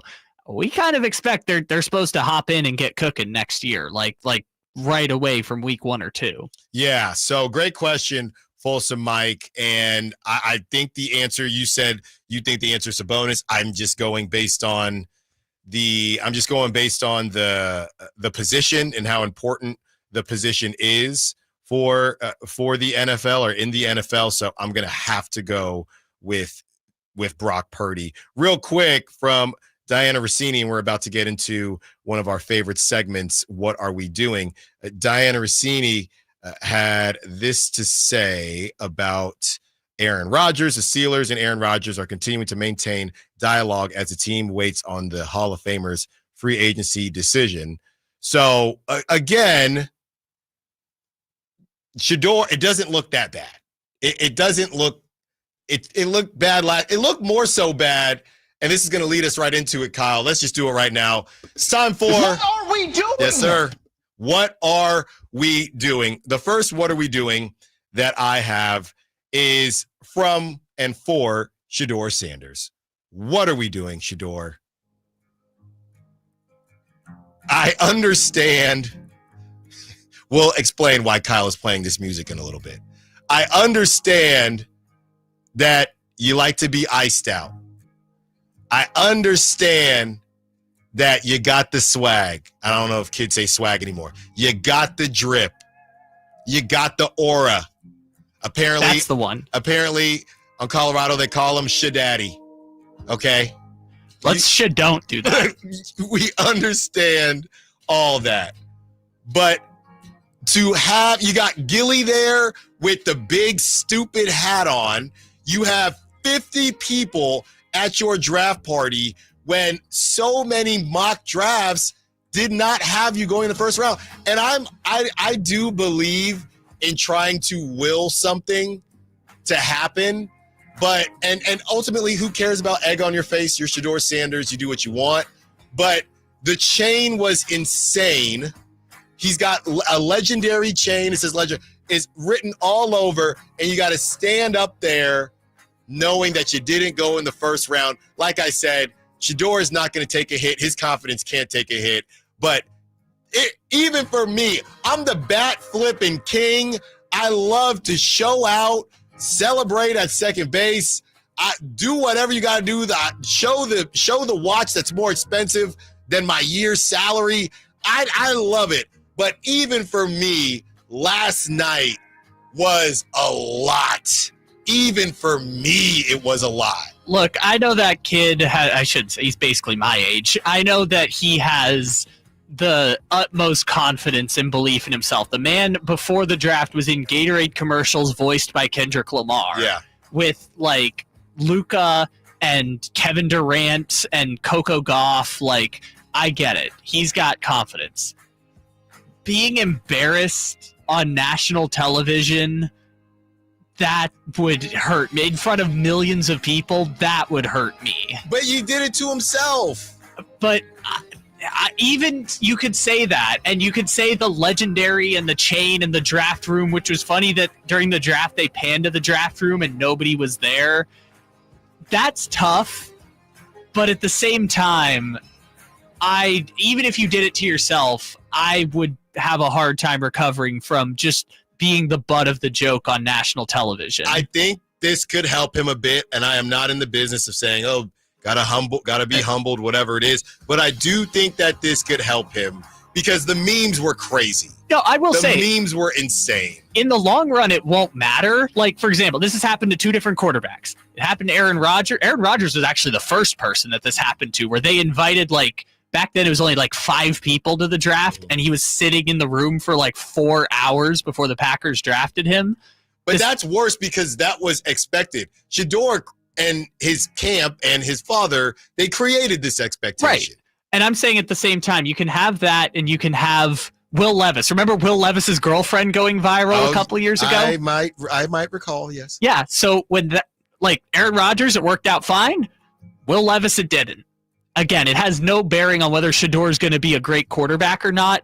I would just hate to be, even my confidence would be shook if I had millions of people laughing at me for falling completely out of the first round. You got to turn it. You got to learn from it. You got to turn it into a positive. But he's already a millionaire. That's what I'm saying. Someone had to have cashed him out for everything that was last night. Oh yeah, I don't know if legendary is a brand or whatever it is, but it was all over. I don't know if he's trying to make it his brand. Slogan. Yeah, it's his new thing. His perfect timing. It is what it is. So that's my what are we doing on Shedeur. And quickly, the next what are we doing? And I'm going to have this brother back on the show because Brett Siegel, the Siegel Scoop, has Giannis, and what he writes is the Warriors have long been viewed across the NBA as a top landing spot for Giannis throughout the years. Will they be in the mix if the Bucks star looks for a change in the offseason? What are we doing, man? What? First of all, what are you moving on from Jimmy already? Why is there monopoly? I know it's the Bay Area, and I get all that, but Jimmy's making 50 whatever million, and Kyle, we can talk about moving Jimmy, but I don't know who's going to want to pay Jimmy nearly 60 a year. It's only the Phoenix Suns.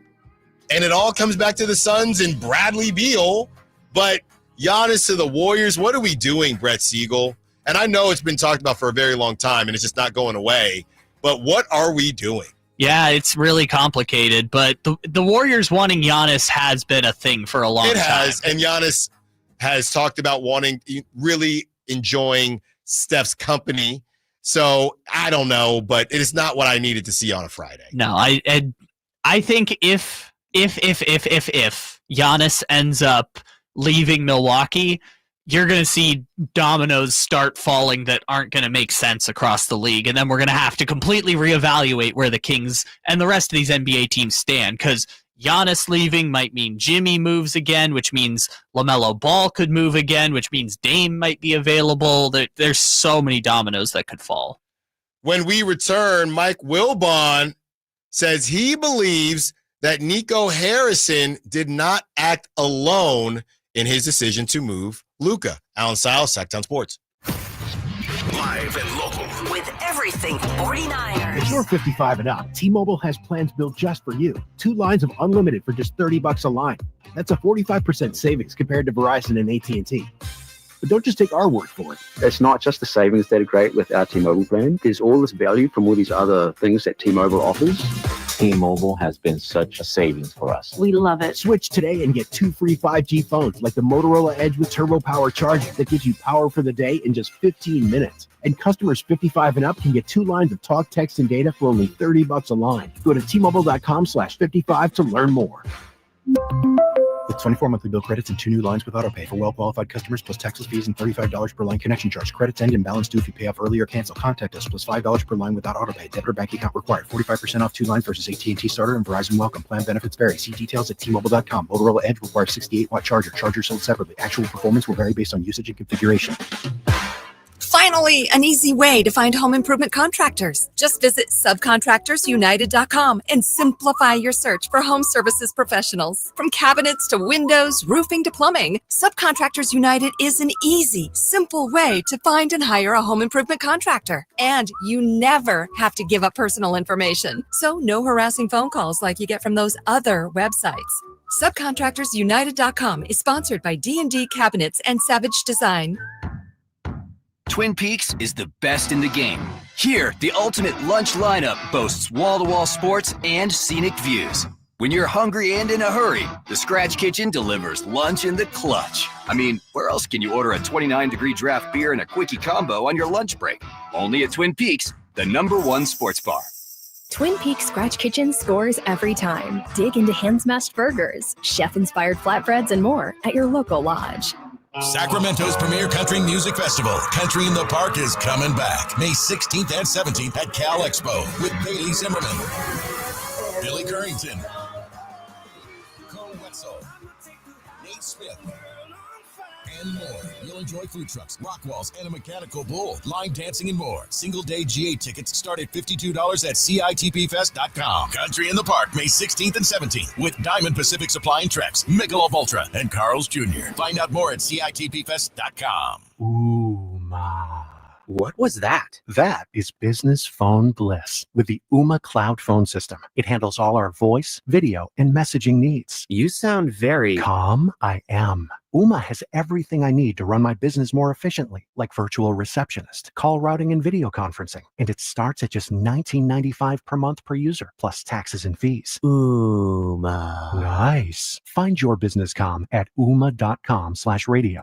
This message comes from Viking, committed to exploring the world in comfort. Journey through the heart of Europe on an elegant Viking longship with thoughtful service, destination-focused dining, and cultural enrichment on board and on shore. With small ships that bring travelers closer to the destination, there's more time to explore. And every Viking voyage is all-inclusive, with no children and no casinos. Discover more at Viking.com. Your old HVAC system could be costing you a fortune in energy bills and repair bills. Right now, Sierra Pacific is offering deep discounts, saving homeowners thousands of dollars. Savings that won't be available later this year. But you must act fast. We have to fill openings in our schedule next week. This limited time offer is only available if you book your installation for next week. Don't wait until it's too late. Call Sierra Pacific and lock in your savings today. Sierra Pacific Solar Heating and Air, the guys in the big red trucks.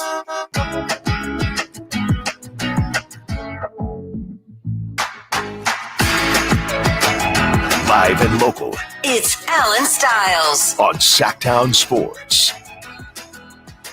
So we'll let you in on a little inside joke. During the What Are We Doing segment, Kyle decided to play some Shabuzi.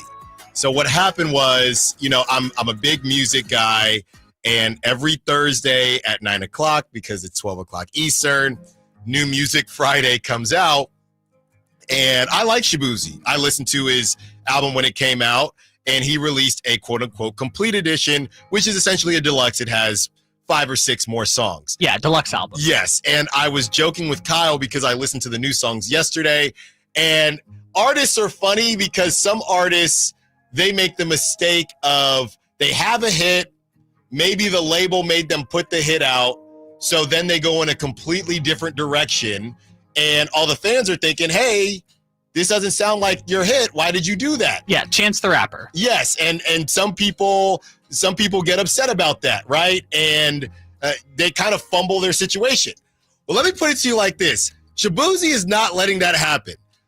The deluxe album is out.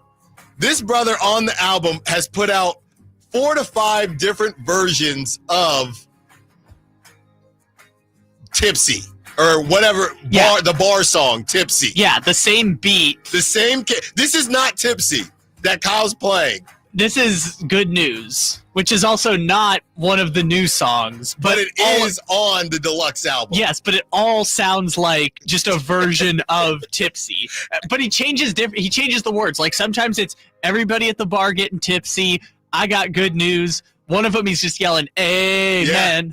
He's got one with, he called in the big guns and got Jelly Roll on one of these versions, and Kyle, we'll have to get to that one because it's going to blow up. And I just want to say I'm actually very appreciative, and I'm not even hating on Shaboozey. When you hit, especially in this day and age, just recycle that bad boy. In radio, they tell me all the time, Allen, play the hits. You know, sometimes people will hop in and say, Allen, talk about the Stockton Kings. And this is not just local radio. This is also national radio. They get upset, or people get upset at the 4-letter network or Fox or wherever because they talk about the Lakers all the time and the Cowboys. And yes, sometimes it is incessant, just like the ringing of Scott Perry's phone. But the ratings say what it is. And if Shaboozey had the most success with this song, this brother is going to release 8 different versions of the song. I can't hate on him. Okay, so I have the song here, but before I play it, since you have it up, can you just make sure that it's clean on there?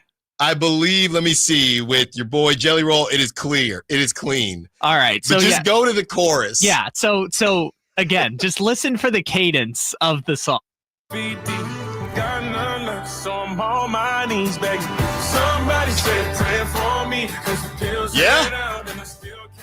Why not? It's the same cadence. Just do it. Every song should sound the same until people stop listening. They've already created a visualizer too, so it's just like the photo shoot of him and Jelly Roll. Which do it. No, I want to show it to you. You can kind of see it here, but like it's just them doing photos together. Do it. Just keep putting out the same song. But again, amen is just everyone at the bar getting tipsy. Just keep doing it, Shaboozey. I'm not hating on you. Now that we're here too, bringing it back to sports, I don't know if you've seen these like NBA playoff commercials where they go, "I don't want to miss a thing," with like Carl. And like I've seen them, but haven't paid attention. Yeah, they've popped up randomly during games. Like Rob Lowe is in it, and they get Malika Andrews and I think Kenny Smith. But randomly in the full commercial, Shaboozey is there. He doesn't say any words. Yeah. And they're using a Journey song. So it's not even Shaboozey's just there, but they're not even using a Shaboozey song. And every time I see it, I'm so confused. I'm like, why did they pay for Shaboozey? Why not? For him to have no lines. You know why? And no Shaboozey because he's got song. the song. And he's got 8 different versions of the same song. And you know what? We're going to hear it on KNCI probably this weekend. It's just, yeah. It's incredible. He's got a good thing going, man. It is incredible. Good for him. Sometimes you got to learn to play the hits.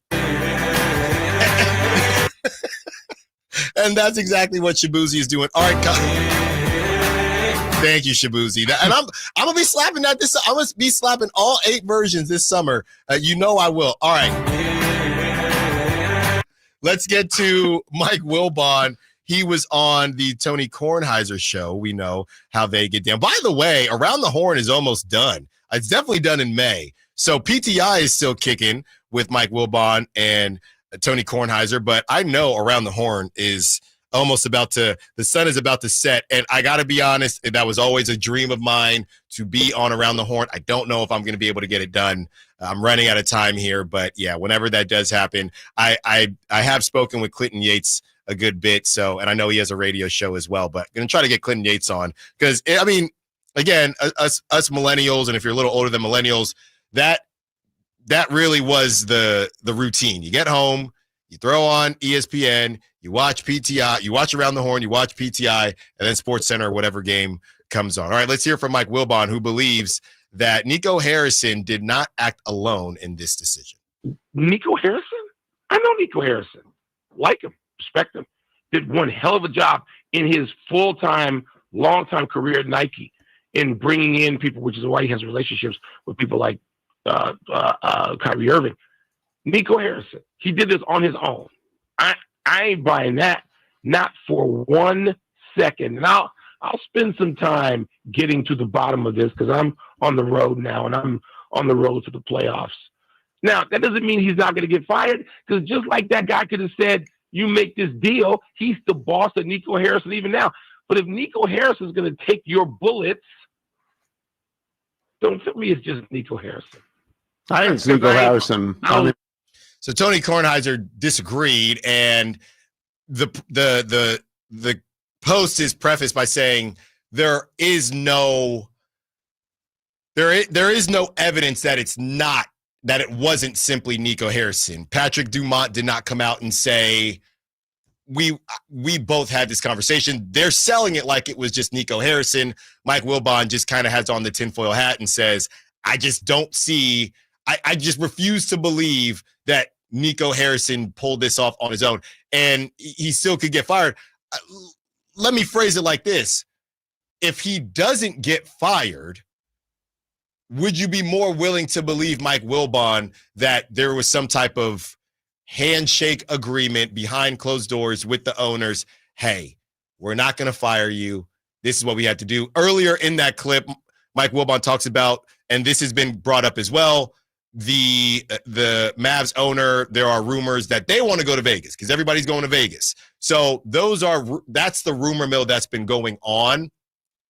So if you throw all that into a pile, it's a lot easier to move that team when you don't have an anchor like Luka Doncic. And when you've completely isolated the fan base. Exactly. Now we can start a new fan base. It's not the way I would do business, but these owners tend to do whatever they want. So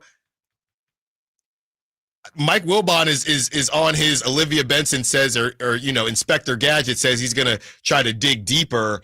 I feel like I want to believe Mike Wilbon because it is kind of crazy. You think about the protocols of this stuff and the investments. If Nico Harrison does not get fired, which I feel like maybe would have already happened, I'm willing to believe that maybe he's just, hey, you get paid a lot of money. We're not going to fire you. This is a decision that we all need to make. And like we've talked about earlier this week, even though outside of just in Sacramento, even though these guys are GMs, they do have a boss, right? And I'm going to be honest with you. I worked, like I said, I was in the tech business for a decade, really. And there was somewhere that I worked where there was a CEO hired. And I don't know if she was hired to be fired, but she was essentially hired. She was thrown under the bus.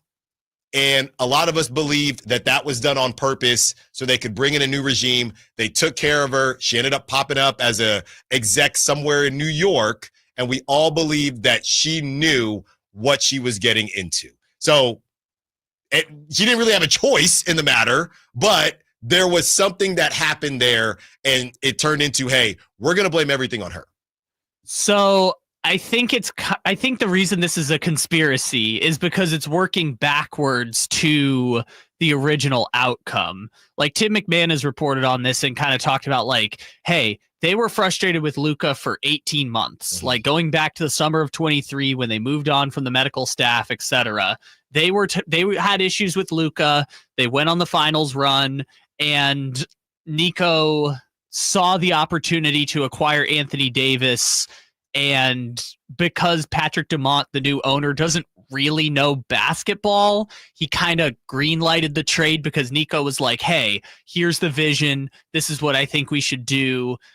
Let's go. And he didn't really have the basketball knowledge to know exactly what it was he was doing because it was an irrational decision by Nico. And so because it was irrational, I think it opens the opportunity for different explanations of how could you possibly do this? This was such an irrational decision to trade perhaps the best 25-year-old of the last 20 years in the NBA. Yeah. This has been maybe one of the most fun Fridays that I've had in a really long time. They're always fun. I just think that we covered a lot on this show, and there's no better way to put the cherry on top than with Whitey Gleason, who joins us in about 2 minutes. Allen Stiles, Sacktown Sports. I can't believe how spotless my floors look after using the Swiffer Power Mop. No more dragging around a heavy mop and messy bucket. Now I get the same deep clean without all the work. Thanks to the powerful solution and scrubbing pad of the Swiffer Power Mop, dirt and grime don't stand a chance, and I don't break a sweat. Mic drop. Mop drop. Swiffer Power Mop. Swiffer Power Mop. A smarter way to mop. Try it or your money back. Wesley Financial Group is not a law firm. Are you a victim of the timeshare trap and think there's no way out? I'm Chuck McDowell, founder of Wesley Financial Group, the original timeshare cancellation expert. And I'm here to tell you that there is a way out. All you need to do is give my office a call. I will send you a timeshare exit information kit absolutely free, explaining how the timeshare industry works and your options for cancellation. Call Wesley now for your free info kit. 800-848-1331. That's 800-848-1331. Save $12,750 off MSRP. Every new 2025 Silverado 1500 LT and RST 5.3 in stock at the Maida Chevy Silverado Supercenter. After all rebates. And Maida Chevy still has one of the largest selections in the Sacramento area. $12,750 off new Silverado exclusively at the Maida Chevy Silverado Supercenter. Now that's big, huge. See them all at MaidaChevy.com. Together, let's drive. Frustrating 2011 renewal. Not available with special financing, lease, and some other offers. With 25 award-winning years in Northern California, Ashton & Price is your local injury law firm. Pro attorney tip: if a firm presents as local but they're in LA, red flag. If your first consultation is not with a lawyer, big red flag. At Ashton & Price, your first consult is with a local attorney, and if serious injury prevents travel, a lawyer will come to you. Still not enough? George Washington's my uncle. At Ashton & Price, no red flags, just red, white, and blue. Remember, for the best advice, don't think twice. Call Ashton & Price. I'm Ken Korak with your Green and Gold Report, brought to you by Comcast Business, powering possibilities. Well, the A's call-up of last year's first-round pick and fourth selection overall in the draft, Nick Kurtz, is not surprising, but his rise through the A's minor league system is pretty astounding. Kurtz has played in only 32 minor league games, but the numbers are eye-popping. A .336 average, 11 home runs, and 37 RBIs. Comcast Business helps turn today's small businesses into engines of modern business. It's how restaurants become reliably up and running neighborhood favorites. It's how retailers become seamlessly restocking, cyber-securing must-visit shops. And it's how healthcare offices become data-managing caregivers that we all depend on. With reliable connectivity, enhanced cybersecurity, advanced fiber solutions, and Wi-Fi backup, Comcast Business is powering the engine of modern business. Disturbed. Live. Oh, wow.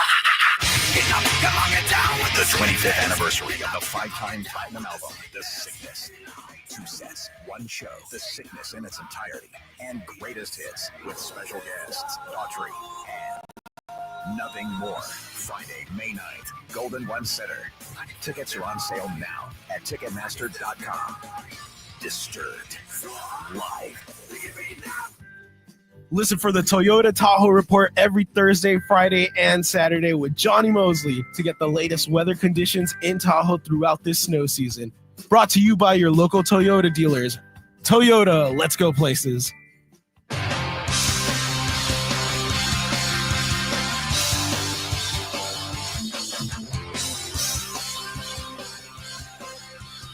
Your home for Kings Talk and so much more. Live and local. Allen Stiles on Sacktown Sports. Whitey Gleason joins us to close out the show.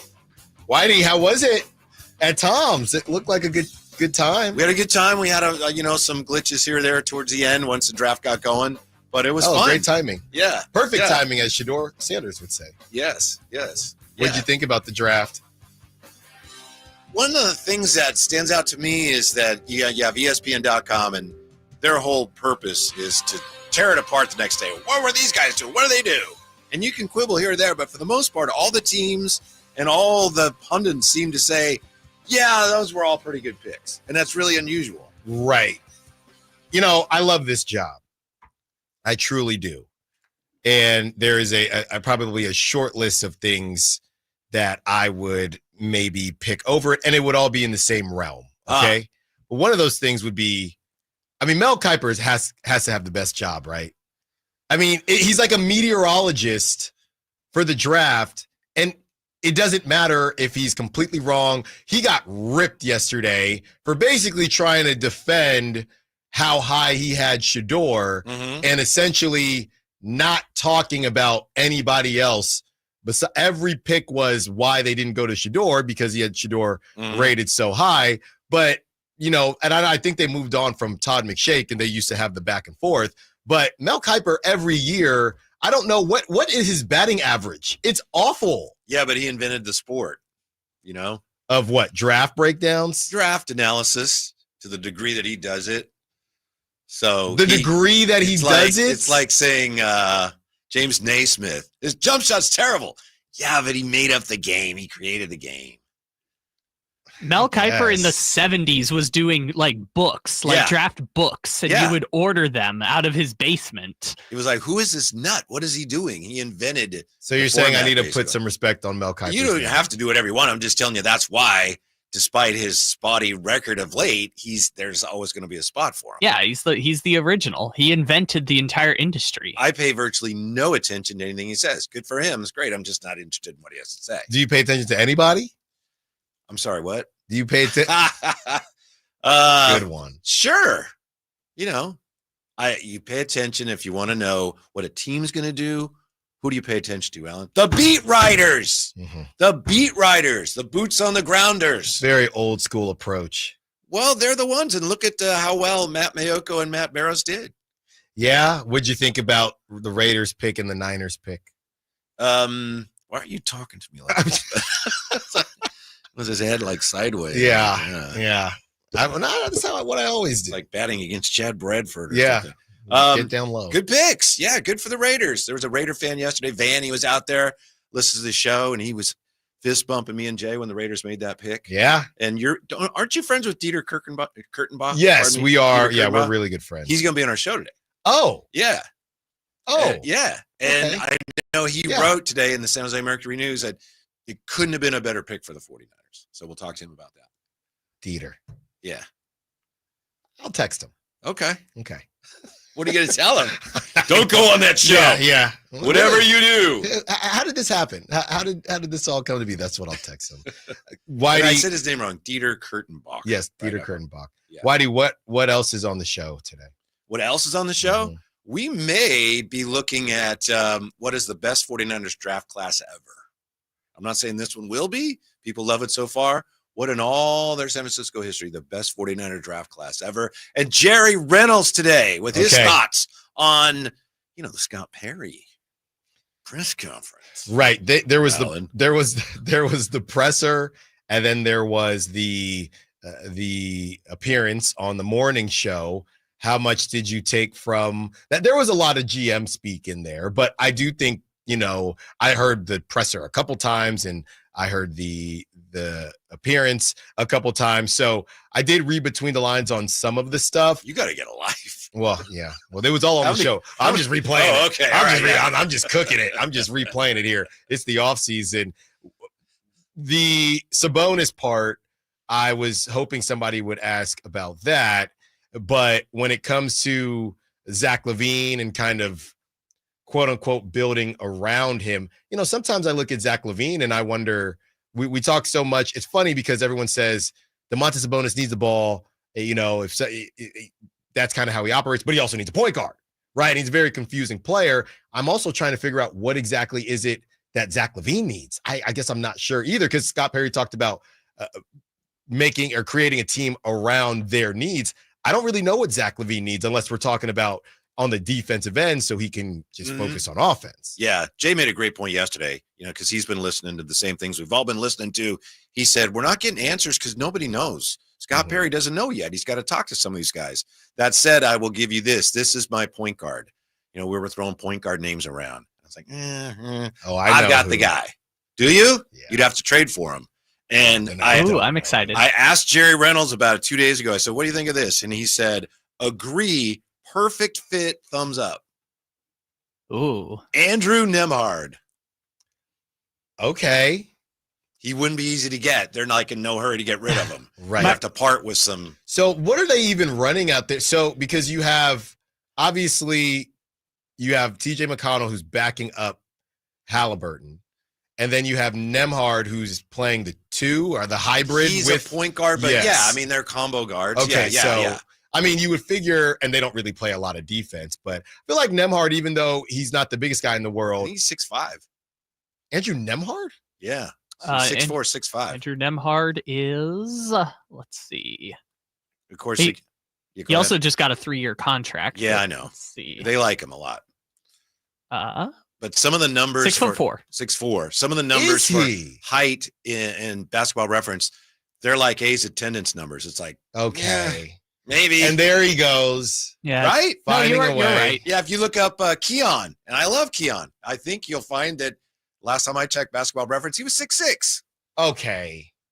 There's no way. I see 6'4". Let's go to Basketball Reference. He is 6'6". Yeah. He's not 6'6", but that's what Basketball Reference says. Maybe he had a growth spurt.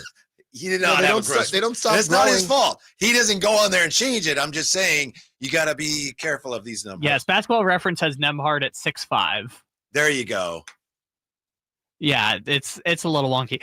My reaction to you saying Andrew Nembhard was like, and I love this every year. It happened last night. When you have a team in the top 10 of the draft and they pan to their fans like right after they've made a pick, and the pick is a right tackle, and just the fans don't know what to do, and they're just like, "Whoa, yeah, all right, fortify our offensive line." Yeah, that's how I felt with Nembhard. I was like, "Yeah, cool, okay." You guys saw Micah Parsons' reaction to the Cowboys? Yeah, and no, I love the guy.